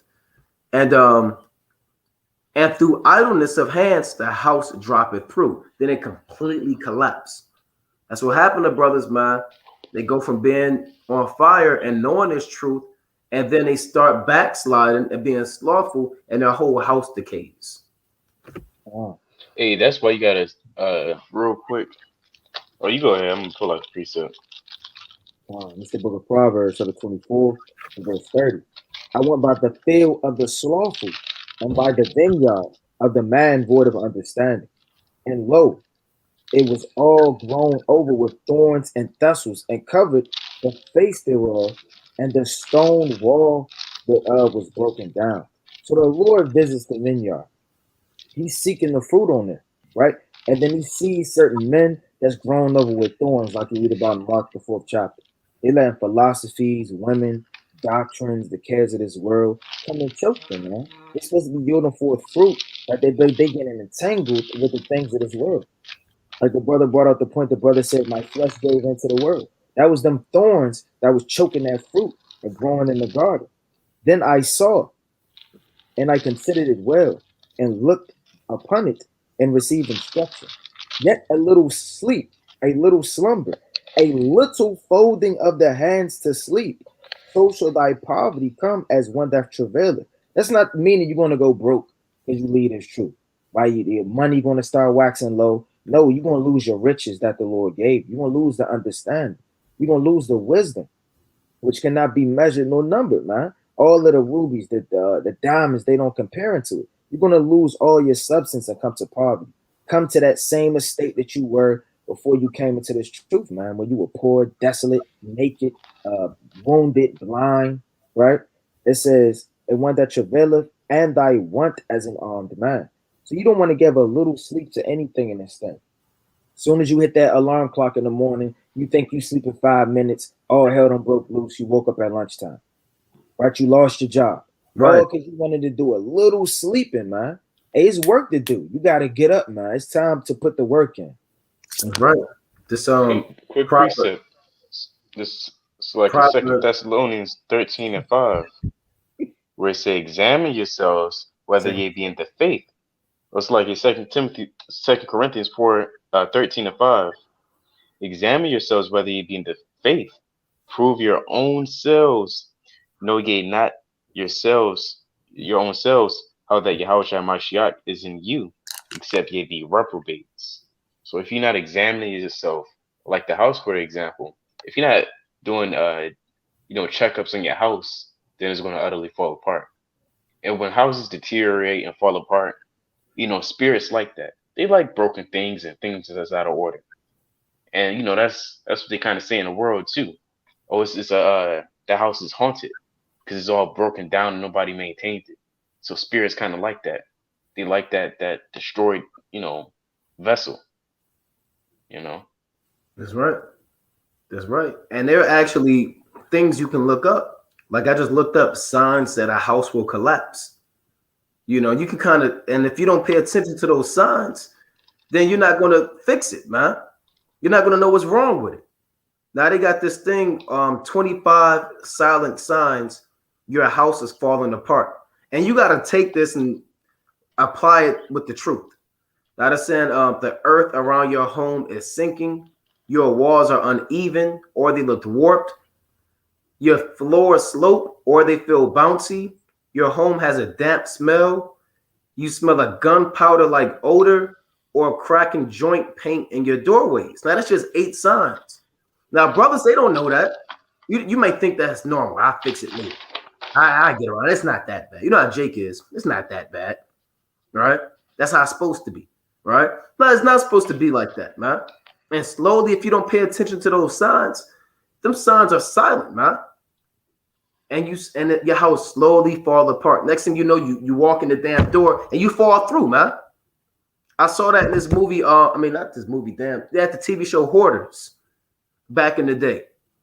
Hoarders, when they hoard in all of the damn junk and waste and they can't let it go because they got problems. It was this one Edomite And the majority of them people, they Edomites. Damn near all of them. It was this Edomite lady, and her house, she hoarded up so much stuff that, somebody went to take a step on her floor in their house and they fell through, man. And they had to kind of find them. So they had to go to commercial. And that thing just happened just like that. Why? Because she hoarded in all of those different things and her house wasn't taken care of. And then somebody just fell through. And these things happen to man, and it's truth, man. If you don't pay attention to your damn slothful behavior, you entertaining all of these worldly women, you're not really praying. These are signs that your house will collapse. You don't fast at all. You don't repent. Man, you're not out there doing the work. You don't study. These are signs that your house will collapse, like the brothers are going into. Keep your house up to date, man. Aren't we likened to wise master builders? In 1 Corinthians chapter 3. Let me bring this out real quick. And Proverbs. Right, this Proverbs chapter 23 and verse 21. Right, Proverbs chapter 23 and 21. For the drunkard and the glutton shall come to poverty, and drowsiness shall clothe a man with rags. So if you eating and drinking with the drunken and taking part of this world, you're going to slowly lose your white garment and you're going to be clothed with rags. What are the rags that you're clothed with? The worldly philosophies, doctrines, Christianity, damn Islam, damn Hinduism. Those are the rags that a man is going to be clothed in. And you don't have no damn house. Your house all broken through. And we see people like that, man. Right. You once had this magnificent house and an all-white garment. Now your house broken up and you in that house with rags on. It's lucky. Real fast. Just to touch on a point, I know we passed this, but going into the delusions, I was just thinking about it. Like we had the brother at camp, man, right? He came up, we asked him his nationality. He was like, "We Israel," right? And he was zealous, and right, he said, "No, the so-called white man this," and we was like, "Okay, well, damn, brother." The whole time, he said, "What?" This past, yeah. And when the brother was talking, like we're not supposed to judge on the outward appearance. That's why I didn't think too much of it. But you see, the brother was kind of like he had rabies or something. Yeah, it was kind of bad, right? He had like a lot of spit when he was talking. I was like, well, he assumed like he had the spirit on him. Man, I'm talking about in 5 to 10 minutes later, he's screaming, he yelling, "You teaching lies. Christ wouldn't do that. And y'all teaching hate." After just saying, like he literally was just saying all of these things. And now he went off, tried to cleave to the women and get the screaming and yelling, say, "Y'all teaching lies. Yes, that's Christ wouldn't do that." And yelling and swinging around and talking about he's gonna call the police. I said, damn, like, and I think he was speaking in a damn another language too, man. Yeah. Right? And that's Satan. And Satan could hop on you just like that. And the Lord could choose their delusion, man. I would just think about that delusions, how fast they could come, and all hell could break loose in a matter of seconds, man. Right? And that happened to in Acts the 5th chapter with Ananias and Seraphias, paraphrasing, the husband and wife, man. Peter said, "Why has Satan filled thine heart, man, to lie against the Holy Spirit?" Just like that, man. The Lord put a spirit in them so they can get put to death. They was diligent, man. They knew about Yahweh Shai too. That's what they was with the apostles. They was ready to do the selling and put in for the treasury and put in and sell what they had to have. But just like that, man, the Lord said, "Satan, I don't want them. Give them a reprobate mind to lie against the Most High so they can get put to death." Just like that. So you got to kind of be careful in this thing, man. And it's truth, you kind of on a tightrope. A lot of brothers, you think you walking on an open damn bridge, man, where there's plenty of leg room and arm room. No, you on a tightrope in this thing. Yep. And one false move, the Lord will blow you, and you kind of, guess what? You fell back in the world. That's the spirit. That's what I brought out yesterday when we was teaching. This is a tightrope, right? Literally says a tightrope is that narrow path. And if you're not making, if you're not doing what you need to be doing, you're going to easily stumble and fall into that fire of that water. not to be a destruction. And that fire and water could be philosophies, religion, certain things that you loved in the world. But the point is, hey, that's symbolic for your destruction. The things that's going to consume you or drown you. Khan, I got a quick precept on that. This Proverbs chapter 4 and 25. Let thine eyelids look right on, and let thine eyes look right on, and thine eyelids look straight before thee. Ponder the path of thy feet, and let all thy ways be established. Turn not to the right hand, nor to the left. Remove thy foot from evil. So you can't be the man on the tightrope and you trying to turn around, right? And pay attention to anything except you see these guys, their feet be right in front of them. They be walking and they make sure they take their time and they balance in this thing, man. And they know anytime a damn bird fly past or somebody call their name, if they get distracted, they gonna fall out this thing. Right? So take note of that too, man. That's how you operate in this truth. One false thing, and guess what? You out this thing. One time you talk back to your husband, hey, and rebel and be a nigga woman, hey, you out this thing. One time you men, you out there, you want to go out and be a nigga man in the streets. I just want to hit the streets one more time.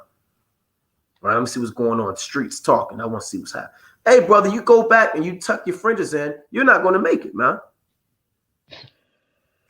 You know? No tucking in your fringes. Oh. Right.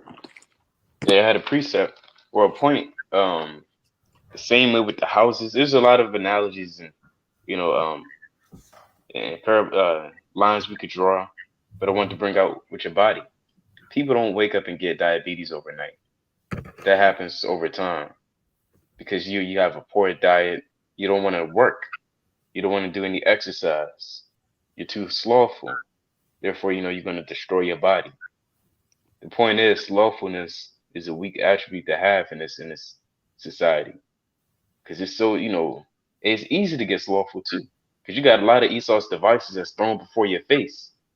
A lot of his, wickedness, a lot of the things that, that can seem pleasing. But you got to rebuke it. Because we're not ignorant of his devices. That's right. That's right. So brothers, take note of this, man. Right? Daniel chapter 4. The book of Daniel, it don't always have to be in-depth parables and prophecies for you to understand what's going on. You have to take these things, and everything is written for your learning. Right? Let me get that in Romans chapter 15 and 4. Everything is written for your learning. Everything matters. The book of Chronicles, a lot of brothers say, well, I don't have to read the book of Chronicles. Hey, that matters too, man. I don't have to read the 31st proverb because I'm not a woman. Brother, that matters too, brother. A lot of men, they never read Proverbs 31, 10 on down because it's speaking about a woman. Well, I don't have to read that. Or they take a black highlighter and they highlight that, man. Right? This Romans chapter 15 and verse 4. For whatsoever things were written aforetime were written for our learning, that we through patience and comfort of the scriptures might have hope. See that? So this thing is written for you to learn. Take note of Nebuchadnezzar and learn from it, man. Learn from this dream. So let's, brothers, anything else? We're going to go back to the book of Daniel. Go back to it. God. We want to get 14 or 13 again. Daniel chapter 4, and we can read verse 14. The book of Daniel chapter 4, verse 14. He cried aloud and said thus, hew down the tree and cut off his branches, shake off his leaves and scatter his fruit. Let the beast get away from under it and the fowls from his branches. Right. Nevertheless, leave the stump of his roots in the earth, even with a band of iron and brass and the tender grass of the field, and let it be wet with the dew of heaven, and let his portion be with the beast and the grass of the earth. Right. When it says in verse 15, nevertheless, leave the stump of his roots in the earth, even with a band of iron and brass, it means although he's going to have this man be cut down and his fruit and trees be scattered, the Lord is still going to preserve his kingdom for him. That's what it means. The Most High is still going to keep this kingdom for Nebuchadnezzar. So he's not just caught out there. He wasn't just on a run and he lived like a beast when you read this, and he ended up in the land of Moab. Slocky, bear with me.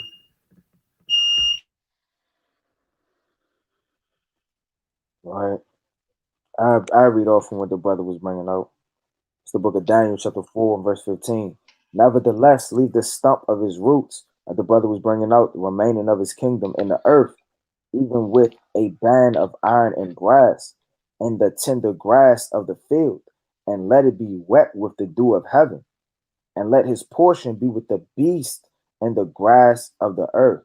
Or straight like that, man. He broke this man down all the way to nothing, right? Had him to understand that it was not by his power, right, that he was magnified and had the kingdom, right, built up with his strength, but because the Lord gave it unto him. But I got a precept. Because Nebuchadnezzar, man, he was proud as hell. It's the book of Judith, chapter 6, right? And I'm going to start at verse number 3. He will send his power and will destroy them from the face of the earth. Right? So he said he will send his power, right? Because he was puffed up. He think that by all his works, right, that these things will come into pass. It says, and I will send his power and destroy them from the face of the earth, and their God shall not deliver them. So that's being proud to say, you know what, look, your God not going to deliver you. You know what? You're in my hands. You don't fall into my hands, right? I'm all of this. The power of my might, my strength, my army, right? And your God cannot deliver you. That's mocking the Lord, man. How you going to tell the Lord, hey, look, you can't deliver you out of my hands, right? But with his servants will I destroy them as one man, for they are not able to sustain the power of our horses. Meaning, look, Israel going to get conquered. They're going to be beat down. They're going to be smitten, and nobody could deliver them out of my hand, man, right? For with them we will tread them underfoot, and their mountains shall be drunken with their blood, and their fields shall be filled with their dead bodies, and their footsteps shall be so like in their footsteps shall not be able to stand before us, for they shall utterly perish, saith King Nebuchadnezzar, Lord of all the earth. For he said, none of my words shall be in vain. So he was puffed up, he was proud, he was thinking that everything was from his might, right, his strength, his army, and not understanding that everything is of the Lord. And the Lord set him on. I got a precept on that. I got a precept. Oh, go ahead. Oh, you got it. All right. This First Samuel chapter 2, verse 6. And it reads this. Here we go. The Lord killeth and maketh alive. He bringeth down to the grave and bringeth up. The Lord maketh poor and maketh rich. He bringeth low and lifteth up. He raiseth up the poor out of the dust and lifteth up the beggar from the dunghill, to set them among princes, and to make them inherit the throne of glory. For the pillars of the earth are the Lord's, and he hath set the world upon them. But the Lord can also, at the same time, bring them down anytime that he wants to. That's right. This Acts chapter 12 and 21. Acts chapter 12 and 21. And upon a set day, Herod, arrayed in royal apparel, sat upon his throne and made an oration unto them. So Herod, he got his royal apparel on. He feeling high and mighty. He's giving his great, marvelous speech, right? And the people gave a shout, saying, it is the voice of a God and not of a man. And immediately the angel of the Lord smote him, because he gave not the Most High the glory, and he was eaten of worms and gave up the ghost. But the word of the Most High grew and multiplied. You see that? And Donald Trump so-called said that. He said, I'm the chosen. Right? He kind of looked up and pointed to heaven and said, he's the chosen. Right? Now, the Most High has a horrible judgment for him, man. Just like Herod, immediately, man, he smote him and killed him. Now, Antiochus, he had a horrible, painful death. When you read the book of Maccabees, a horrible, slow, painful death, to where he was rotting and his insides was stinking, man. He smelled like a dead man. And his bowels was falling out. Let me find that. Right? Sick. And that happens. And the Most High not playing with pride, man. Pride goes before destruction, and a haughty spirit before a fall. The Most High resisteth the proud and giveth grace unto the humble. That's Proverbs 16 and 18 and James 4 and 6. Now, this second Maccabees, chapter 9 and 4, right? This second Maccabees, chapter 9 and 4, dealing with Antiochus Epiphanes the fourth. Then, swelling with anger, he thought to avenge upon the Jews the disgrace done unto him by those that made him flee. Therefore commanded he his chariotmen to drive without ceasing, and to dispatch the journey, the judgment of God now following him. When he got a death angel following him, man. For he had spoken proudly in this sort, that he would come to Jerusalem and make it a common burying place of the Jews. So he said, I'm going to go and kill all of the Jews and bury everybody there. But the Lord Almighty, the God of Israel, smote him with an incurable and invisible plague. Or as soon as he had spoken these words, a pain of the bowels that was remediless, when you couldn't cure it, came upon him, and sore torment of the inner parts. As soon as he got done speaking proudly, the Lord had him feel like a damn sharp pain. And it's a pain that you don't never want to feel. It's worse than a cramp. It's worse than indigestion. It's worse than a heart disease. This is something that nobody has ever gotten but this man. Verse 6, 2 Maccabees 9 and 6. And that most justly, for he had tormented other men's bowels. Damn. See that? We'll start. You don't want your bowels tormented. Yeah, we're gonna start breaking this out, man. Esau was tormenting Jake's bowels. And that most justly, for he had tormented other men's bowels with many and strange torments.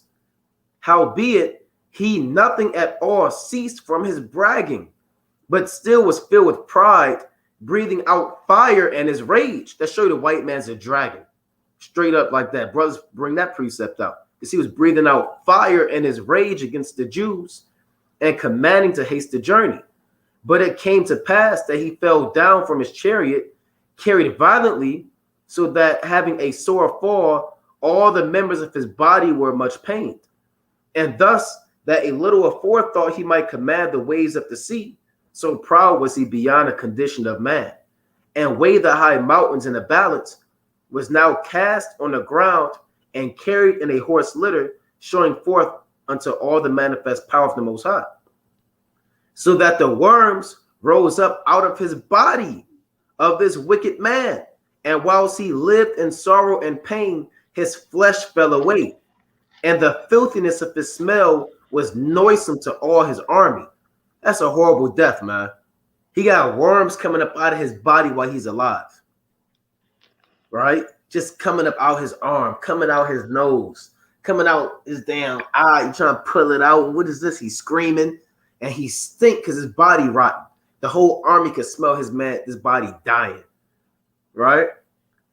That's horrible. His flesh falling off too. His skin just fading away. Now you can see his little sores, his bone, and he just rotting away. And the man that thought a little afore he could reach to the stars of heaven, no man could endure to carry for his intolerable stink. See that? You see that right there? The Lord had this man rot while he was living. And he stank up the joint. Literally. He stunk. And the Most High, see how the Most High deal with pride? He can turn you to a wild beast. He can give you an incurable disease. He can kill you immediately with a death angel. So man gotta be humble, man. Hey, the Lord smote them damn Philistines in their parts, right? Yeah. And gave them damn hemorrhoids, man. That's right. They were screaming and yelling and bleeding and crying and weeping. That's how the Lord get down, man.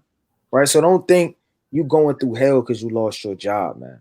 Don't think that's hell. Don't think just because you got knocked over right, on the way to work this morning, and you kind of twist your ankle, that all hell broke loose, man.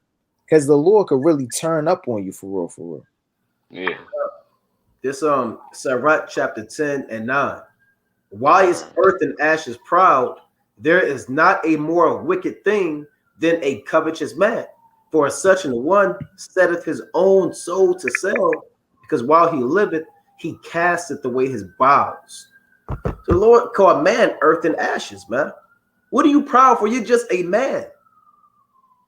Right? The Lord don't care how fast you are, how strong you are, how much you know. The Lord gave you that. He could take it away. Man wrought nothing of himself. It's all the will of Yahweh Bashim Yahushua. And as sooner man realized that, the better man will be in this thing. The Lord resists the proud, but he'll give grace to the humble. That's James. We brought that out before. Can brother see me? You might have to leave and come back. All right. This Sirach, bear with me, chapter 10 and 12. The beginning of pride is when one departed from God and his heart is turned away from his maker. Meaning, man, he starts to really trust in himself. And that's a common phrase we hear in America. They say, believe in yourself or follow your heart.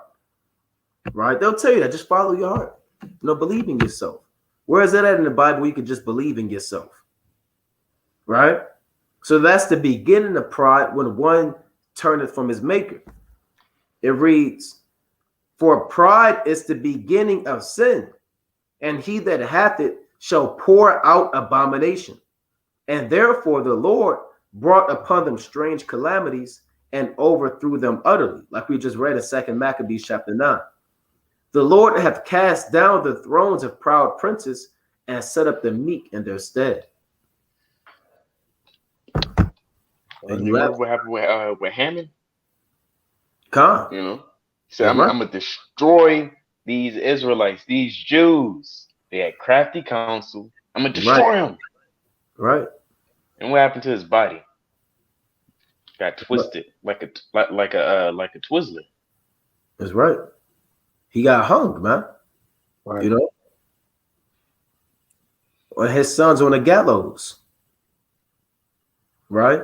So, brothers, you got to pray that the Lord take. Now, you don't, sometimes pride is such a heavy demon. We're going to tell you about pride. Pride is such a heavy demon that a lot of times you're not going to know that you have pride or that you are proud. A brother got to correct you. He got to check you. Say, Ak, you getting kind of proud. Brother, hey, brother, chill out, brother. Be kind of humble. Because that pride, it'll make you really believe that you're justified in everything that you do. It'll puff you up. So that's how that thing moves, man. That pride is a hell of a demon. Now, if you don't have the right men around you, you're gonna get puffed up to your destruction. But if you got the right brothers around you that know the scriptures and you are humble, they're gonna kind of check you.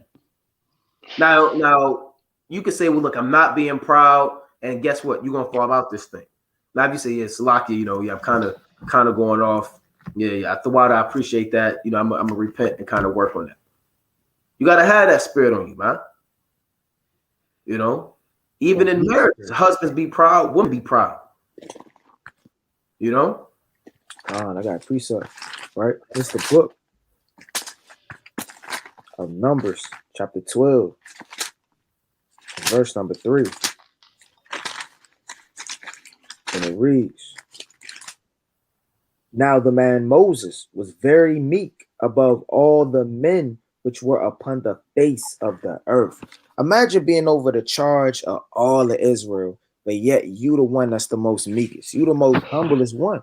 Now, when that brother get a little charge of so-called authority, so-called power, so-called allegiance, he loses his mind, man. Brothers get that syndrome. I ain't never had nothing. I ain't never been this and that. So they just try to lord around brothers. They try to lord over things. And that's wicked, man. Right? Hey, Moses was over the whole congregation, but yeah, he was the meekest one, man. Right? He was stern, but he was humble. He ain't let none of the charge go to his head. He ain't let none of the counsel that he gave puff him up or any of those things, man. It didn't say just to the children. It said the whole earth. Imagine walking the earth and ain't nobody more humbler than you. Yeah, that's heavy, man. Oh. It's heavy. This Matthew chapter 23 and verse 10. Neither be ye called masters, for one is your master, even Hamashiach. You got certain brothers in the truth, they say, call me master. You know, and his congregation, they got to call him master. And you can't talk to this man in your congregation. You got to go through 40 people just to talk to this guy. Now, peradventure, you kind of get to talk to this guy they call master. He might give you 3 words and send you on your way. Right? And you got to wait 2 more years to get back at him. Right? It don't work like that in this thing, man. Verse 11. But he that is greatest among you shall be your servant. That don't mean he become a slave. He put himself in chains. He put himself in manacles and say, here I am. Here I am. Turn myself into you guys. Do what you want to do to me. Right. And that brother, he don't need to be around you, man. He's talking about do what you want to do to me. Right? Put himself in chains. No, it don't mean it. It means be submissive, man. If you're the greatest, of course you should be the servant because you're able to help everybody out. Right. Right? Verse 14. Miss Lockie, verse 12. Matthew 23 and 12. And whosoever shall exalt himself shall be abased, and he that shall humble himself shall be exalted. See that? If you humble yourself, the Lord going to exalt you and put you up. If you're a proud man, the Lord going to put you down, man. And the Lord said, these 6 things that the Lord hate, yea, 7 are an abomination unto him. And how did the Lord start it off? A proud look. A proud look. Jake being the man, I'm feeling myself. Eve told him, I'm a bad beat. I'm a bad beat, right? Look at me, right? They sitting there looking behind their back, kind of taking pictures. They can't get this. Jake, we had that Jake that got shot up, man. Y'all shoes dirty. Used to walk past y'all dirty. Yeah, I remember. Yeah. The clothes don't. He told the brothers clothes don't fit. Started taking out money, right? Yeah. Y'all niggas is broke. Right. Some of you, your socks too big. He was scoffing. Wasn't he flashing his money? Kind of doing that. Yeah, he was flashing his money. Mm-hmm. Right. It's on an old channel for brothers that don't know. The brother can't remember the name of the video, but you know, he was out there cooning, man. I got a precept. It's 1 Corinthians 9 and 19. But though I be free from all men, yet have I made myself a servant unto all that I may gain the more. Key word, that I may gain the more, man. Right? We servants to Israel, man. Right? Brother, hey, we assert we gotta stay out there. If Jake getting edified till the sun come up, who are we to leave? No, we're not doing it. No, we gotta stay out there, man. You gotta be a servant in this thing, man. Right? It says what? For though I be free from all men, right? You don't got to be in a physical chains and bondage and have a yoke around your neck, but you still a servant in this thing, man, right? Yet I have made myself a servant unto all that I may gain the more. And when you become a servant in this thing, right? If a brother call you 2 a.m, he need counsel. Hey, brother, you got to be a servant for this truth, man. You got to get up and count, right? If it's damn Jake out there blistering cold, right? Camp ran over 2 extra hours. You got to stay out there, man. You got to be a servant in this thing. Whatever the case may be, it may be cold, blistering outside. You try and give to the homeless. You can't close up shop, right? Jake hungry and you got the food because your hands getting numb. You got to be a servant in this thing so that you can gain no more. The kingdom, right? And Lord willing, the hopeful elect, man. This I got a precept. Verse 30. Real quick. Oh, go ahead. Go bring it up. This first, huh? Bring it up. This 1 Corinthians chapter 9, verse 20. And it reads this. And unto the Jews I became as a Jew, that I might gain the Jews. To them that are under the law, as under the law, that I might gain them that are under the law. Paul didn't go up to them and say, I know more than y'all. He didn't kind of just boast about the prophecies he knew, kind of bring out revelation, you know, some revelations in the future. You know, he wasn't moving in that way. You know, he was making himself a servant unto Israel. And that's another precept too, but you got it. I gotta find it. And this the scoffer, brothers can see that kind of got jammed up, huh? Yeah. Yeah, he got jammed up by the Lord. You know? Because he was proud, man. I know more than y'all. He was boasting about his college degree. I remember Malachi asked him to speak African, and he started speaking English real fast. He had a double master's degree, man. And he graduated at the top of his class. I ain't never gonna forget that video, man. Yeah, that was crazy. You And know? you remember that other dude? He came out of nowhere with them little teeny dreads, and they started dancing. Yep. Yeah, they started dancing together and cooning. They was beating their feet. Yeah. So that's madness. This is Luke chapter 19 and verse. I'm gonna start at 31. Right here's some meekness from our Lord Yahweh Shah Hamashiach. Luke chapter 19 and 31. And if any man ask you, why do ye loose him? Thus shall ye say unto him, because the Lord hath need of him. So the Lord needed this coat to ride into Jerusalem. And they that were sent went their way and found even as he had said unto them. And as they were loosing the coat, the owners thereof said unto them, why loose ye the coat? And they said, the Lord hath need of him. And they brought him to Yahushua, and they cast their garment upon the coat, and they set Yahushua thereon. And as he went, they spread their clothes in a way.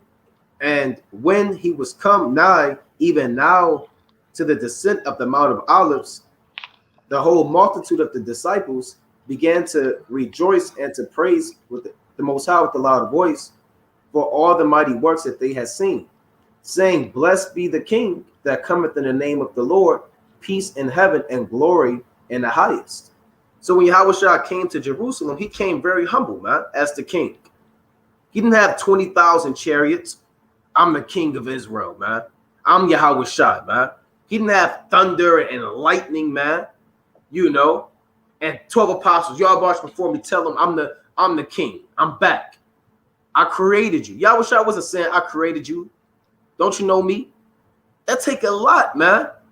You created everybody, and you humble enough not to destroy them, not to get on them heavy, man, but you conform even unto death on the earth, man. And you're Yahushua. You said, look, I'm willing to allow the so-called white man to whip me, man, and scourge me. Your enemy who you hate for the love of your people. So Yahushua is the epitome of humility and meekness. Right? Tell you that in Matthew chapter 11, for I am meek and lowly, man, and ye shall find rest unto your souls. You know? I got a precept. And this is one of the deepest accounts in the scripture, man. Right? Like the brother going into, right? It's the book of John, right? Chapter 13 and verse 8. Peter said unto him, thou shalt never wash my feet. Hamashiach Yahushua answered him, if I wash thee not, thou hast no part with me. Right? So the Lord was so humble, and he was washing a Peter's feet, man. Right? And that's beautiful because that just shows how meek the Lord is, man. Right? Peter went off. Right? Peter's a vile man. No one is perfect, right? Like the Lord, but the Lord still washed his feet, man. Right? Simon Peter said unto him, Lord, not my feet only, but also my hands and my head.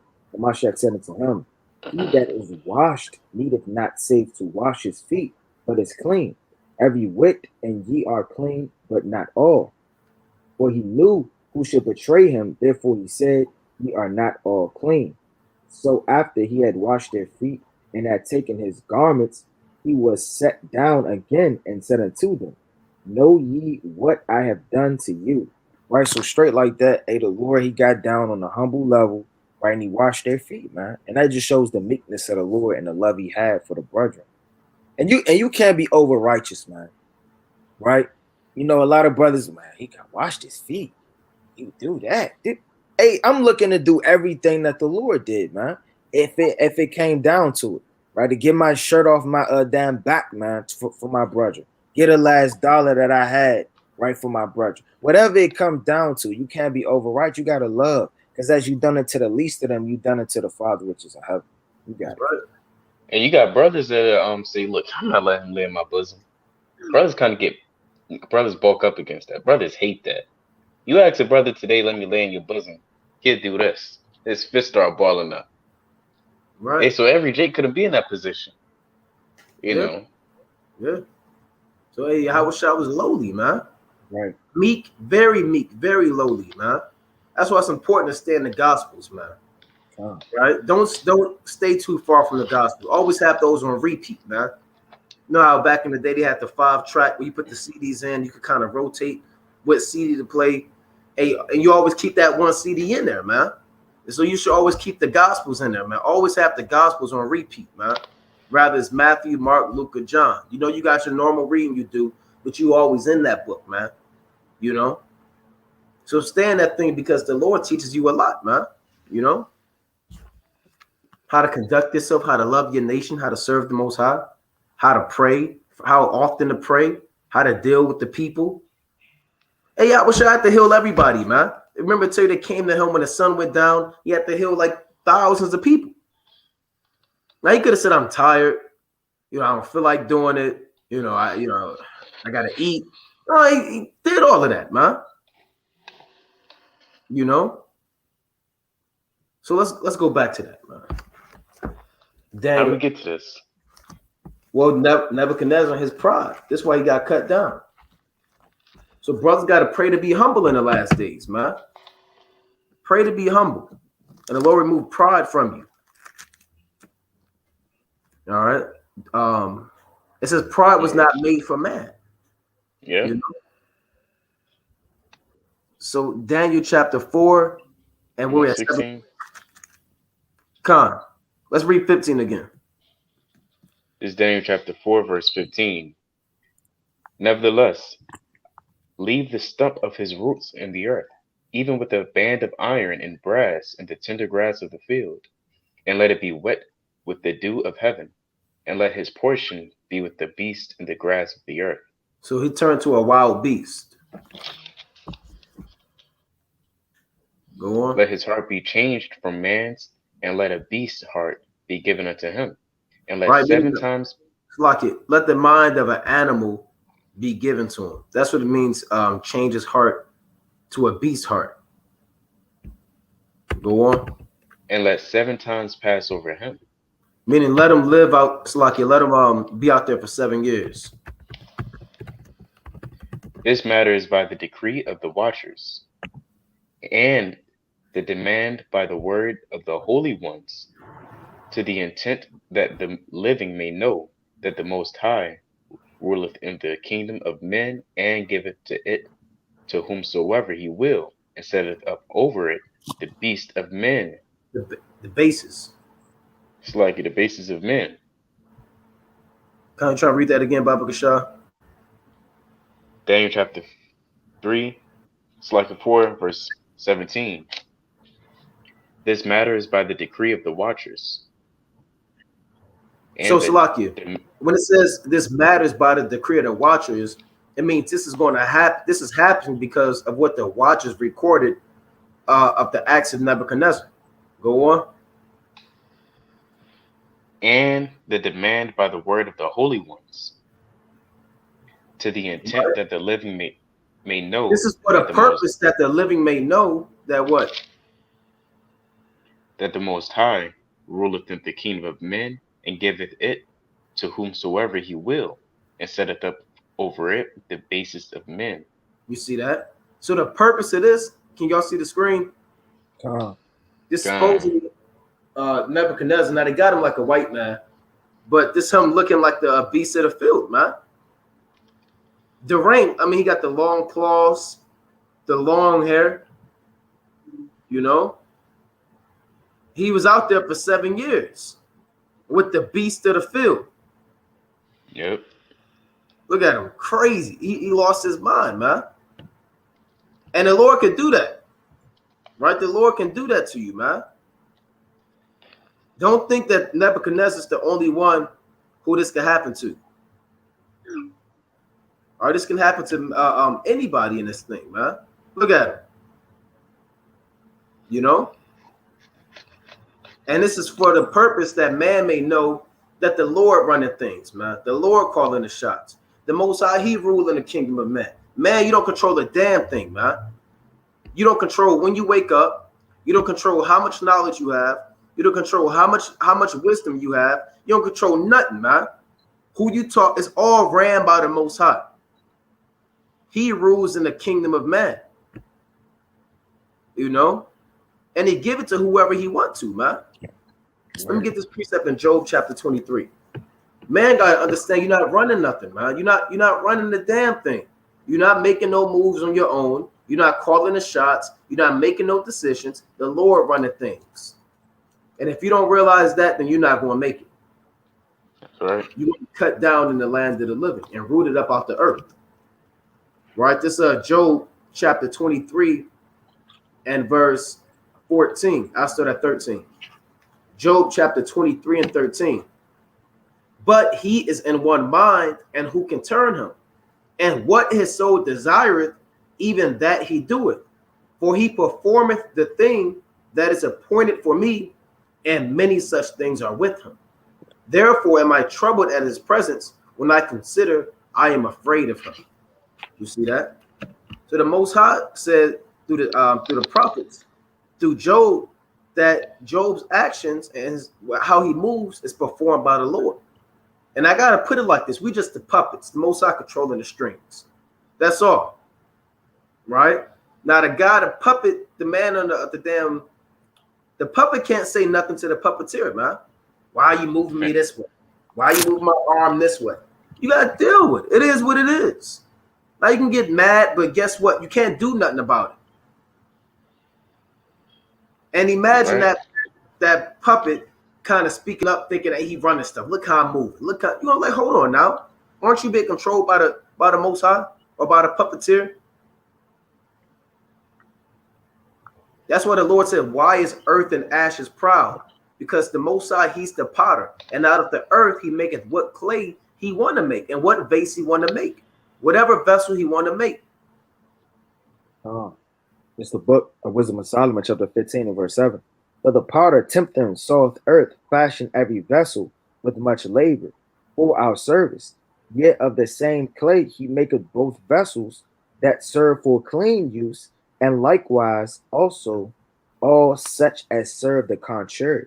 But what is the use of either sort? The potter himself is the judge. So the Lord, you can't just be formed to be a killer or an Edomite or damn what else? An Ammonite. You can't be these different nations and kind of buck up and be mad, man. You were made to serve, right? Like I bring out the metaphor, man. Look, you got the shoes you mow grass in, then you got the shoes you step out the house in, right? You can't be. I mean, the shoes can't be mad. You literally, the only reason why you have them is to mow the grass in these joints, right? To get the grass on them so that you don't mess up the good shoes, right? You got the righteous nation, you got the wicked nation, man, right? So you can't buck up. Right, and it says, and employed his labors, right? Rudely he maketh a vain god. So like, that's it on that.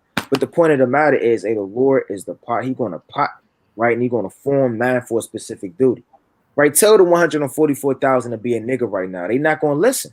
There's nothing you can do. You can bind them up, try to choke them down. They're gonna die for the Lord, man. That's right. This Jeremiah chapter 18 and 1. Right, Jeremiah 18 and 1. The word which came to Jeremiah from the Lord, saying, arise and go down to the potter's house, and there I will cause thee to hear my words.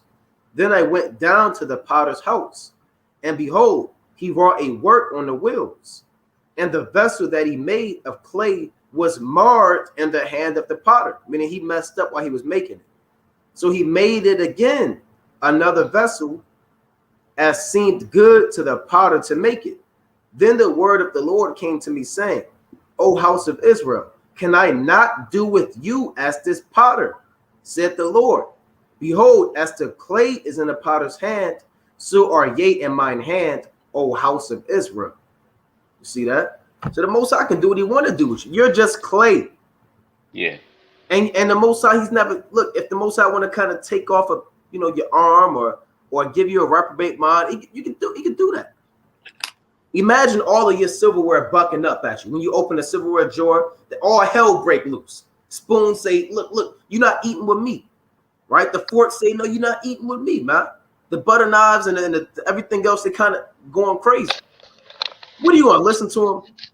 Okay. No, you're going to deal with it, man. You're going to take it, and whatever you eating with, hey, they got to shut the hell up, man. Because you running things. You made that silverware. It belongs to you. You would be a fool to listen to your silverware. You'll never eat. Yeah, you starving now. And then next thing they run in the house. You know? Right. So let's go back to that. Daniel. So the Most High setteth up over every kingdom, even the basest of men. And who's the most base man? Esau. Khan. Now, on another level, we're the most base man according to the world. They think that we're the most base people. According to the so-called white man, we were swinging in bushes in Africa with the damn bone between our nose, throwing spears. Jake, we don't even do that. We can't even get into that, man. Putting a bone through your nose, throwing spears, eating monkey out of bushes. Put the damn Wearing a little ring structured damn neck to the ceiling like a giraffe. Right. Damn. that dress with the leaves on it. You said what, Yaradan? That dress with the leaves on it, and they junk just all out. And a woman not wearing no clothing. Yeah. They be having their women with their body all out for everybody to see.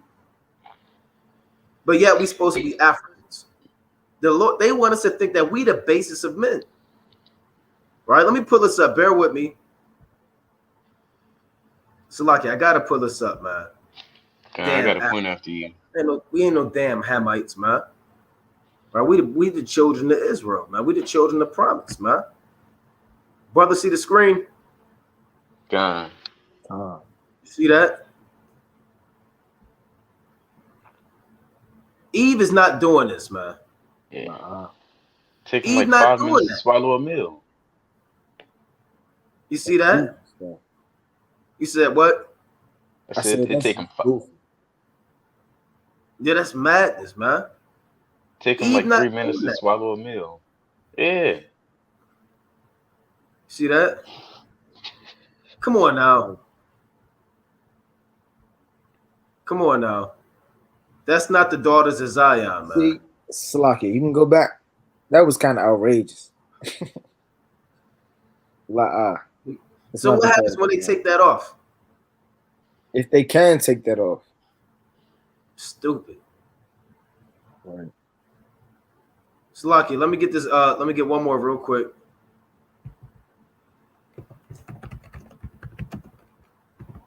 Now they also got this too. Judah not rolling with this, man. You see that? How you eat? Come on now, let a brother roll through with this haircut. That's not in Jake's spirit, man. To rock that hairstyle and the lip disc. Look at this. See? Hey, goofy, man. They goofy. Man. You know? They're playing around with lip. Right? But we're not Hamites, man. We the children of Israel. But the world wants us to think that we the basis of men. So, right? I got. See, look at this, man. Oh yeah, you see that? That's what they into. You see that, man? That's what they into. 2 different spirits, man. 2 different nations. Right. And Jake, is like, I think I can speak on behalf of a lot of brothers and sisters. We know that in our spirit that we're not African from the youth. From growing up, it was always something different about the actual Africans and Judah, man, and Benjamin and Levi and the rest of the tribes. You know? Their spirit was just different. Right? So the point is, let's read that again, Daniel 4:17. The book of Daniel, chapter 4, verse 17. This matter is the decree of the watchers, and the demand by the word of the holy ones, to the intent that the living may know that the Most High ruleth in the kingdom of men, and giveth it to whomsoever he will, and setteth up over it the basest of men, So the Most High can set up over this earth the basis of men, the nation with no melanin, no spirit, the damn devil, no intelligence. They eat red meat, don't cook their food, jump out of damn planes with no parachute, jump out of planes, period, do bungee jumping where the cord could snap, pedophiles, homosexuals. What else these devils do? They do all types of stuff, man. When you look at like these devils, how are they in charge? How are they running the earth? Let's go on. Verse 18. This dream I, King Nebuchadnezzar, have seen. Now thou, O Belshazzar, declare the interpretation thereof. For as much as all the wise men of my kingdom are not able to make known unto me the interpretation, but thou art able, for the spirit of the holy gods is in thee. So we broke it down through the spirit. So now we're about to read the interpretation of the dream. Then Daniel, whose name was Belshazzar, was astonished, storied for 1 hour, and his thoughts troubled him. The king spake and said, Belshazzar, let not the dream or the interpretation thereof trouble thee. Belshazzar answered and said, My lord, the dream be to them that hate thee, and the interpretation thereof to thine enemies. Right, meaning this is not a good dream for you. This dream is not to big you up. This, if your enemies heard this dream, they would love it, man. That's what he's saying. Go on. The tree that thou sawest which grew was strong, whose height reached unto the heaven, and the sight thereof to all the earth, whose leaves were fair, and the fruit thereof much, and in it was meat for all, under which the beasts of the field dwelt, and upon whose branches the fowls of heaven had their habitation. Verse 22. It is thou, O king, that thou art grown and become strong, for thy greatness is grown and reached unto heaven, and thy dominion to the end of the earth. Right, we broke that down. And whereas the king saw a watcher and an holy one coming down from heaven, and saying, Hew the tree down and destroy it, yet leave the stump of the roots thereof in the earth, even with a band of iron and brass, in the tender grass of the field, and let it be wet with the dew of heaven, and let his portion be with the beasts of the field, till 7 times pass over him. Right. Verse 24. This is the interpretation, O king, and this is the decree of the Most High, which is come upon my lord the king. Verse 25. That they shall drive thee from the men, and thy dwelling shall be with the beasts of the field, and they shall make thee to eat grass as oxen, and they shall wet thee with the dew of heaven, and 7 times shall pass over thee, till thou know that the Most High ruleth in the kingdom of men, and giveth it to whomsoever he will.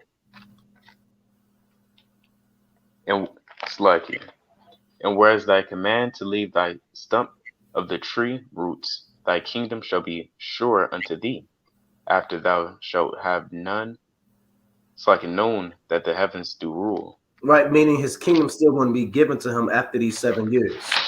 7 years, he's out there living like a beast, and after that, the kingdom's going to be given back to him. Go on. Verse 27. Wherefore, O king, let my counsel be acceptable unto thee, and break off thy sins by righteousness, and thine iniquities by showing mercy to the poor, if it may be a lengthening of thy tranquility. So Daniel gave him counsel. He said, get your mind right, man, so this thing don't happen to you. Go on. All this came upon the king Nebuchadnezzar. At the end of 12 months, he walked in the palace of the kingdom of Babylon. The king spake and said, Is not this great Babylon that I have built for the house of the kingdom by might of my power and for the honor of my majesty? After he was just told that the Most High rules in the kingdom of men, 1 month later, he came out and professed his pride and said, I built this by myself. Most High can get you. He don't got to get you immediately. He can get you through warning. Then 1 month later, you slip up. That's it. Or 1 year later, that could be it. You can't say I wasn't warned. The Lord said, no, I warned you last year. Go on. It's like in verse 31. While the word was in the king's mouth, there fell a voice from heaven, saying, O king Nebuchadnezzar, to thee it is spoken, the kingdom is departed from thee, and they shall drive thee from men, and thy dwelling shall be with the beasts of the field. They shall make thee to eat grass as oxen, and 7 times shall pass over thee, until thou know that the Most High ruleth in the kingdom of man, and giveth it to whomsoever he will. Right. The same hour was the thing fulfilled upon Nebuchadnezzar, and he was driven from men, and did eat grass as oxen, and his body was wet with the dew of the heaven, till his hairs were grown like eagle's feathers, and his nails like birds' claws. So that actually happened. Go on. Verse 34. And at the end of the days, At the end of 7 years, I Nebuchadnezzar lifted up mine eyes unto heaven, and mine understanding returned unto me. And I blessed the Most High, and I praised and honored that liveth forever, whose dominion is an everlasting dominion, and his kingdom is from generation to generation. right? So he acknowledged the Most High. He repented. Man, you get brought to a lower state by the Lord. You got to repent, acknowledge your transgression, and kind of get back right. Go on. And all the inhabitants of the earth are reputed as nothing, and he doeth according to his will in the army of heaven, and among the inhabitants of the earth, and none can stay his hand, or say unto him, What doest thou? Verse 36. At the same time my reason returned unto me, and for the glory of my kingdom mine honor and brightness returned unto me, and my counselors and my lords sought unto me, and I was established in my kingdom, and excellent majesty was added unto me. Now I, Nebuchadnezzar, praise and extol and honor the King of heaven, all whose works are true, and his ways judgment. Those that walk in pride he is able to abase. There you have it. Right? Those that walk in pride, he is able to abase.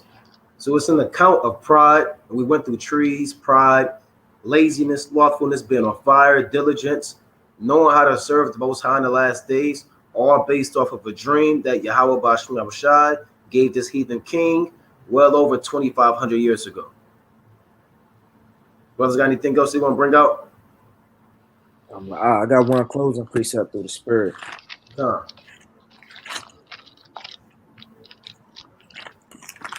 Right, and if you ever mentioned this, and we went over being humble and delusion too, man. Right, that can happen at any given second. Nobody's safe in this thing, man. Nobody knows their luck. Right, this is the book of Revelation, chapter 3 and verse 3. Remember, therefore, how thou hast received and heard, and hold fast, and repent. If therefore thou shalt not watch, I will come on thee as a thief, and thou shalt not know what hour I will come upon thee. So the Lord is going to come right when you least expect it, right when you get itching to go back in the world, do the lust of your flesh, man. Right when you itching, right, to do whatever the hell it is that's going to sift you out. Here's going to come the Lord. He going to blow out your candlestick. All hell going to break loose. And the delusion going to hop on you. You got to continue to pray, fast, be diligent, right? Keep the high holy days, right? No excuses, right? Leave these damn demons, these old friends alone. Leave these philosophies and be one track minded on getting the kingdom. This is Sirach 51 and 29. Let your soul rejoice in his mercy, and be not ashamed of his praise. Work your work best times, and in his time he will give you your reward. Just keep doing the work, and you're going to get your reward. Right? You can't think you're doing this for nothing. Paul said we don't think that we labor in vain. Right? We're doing all of this for a reason.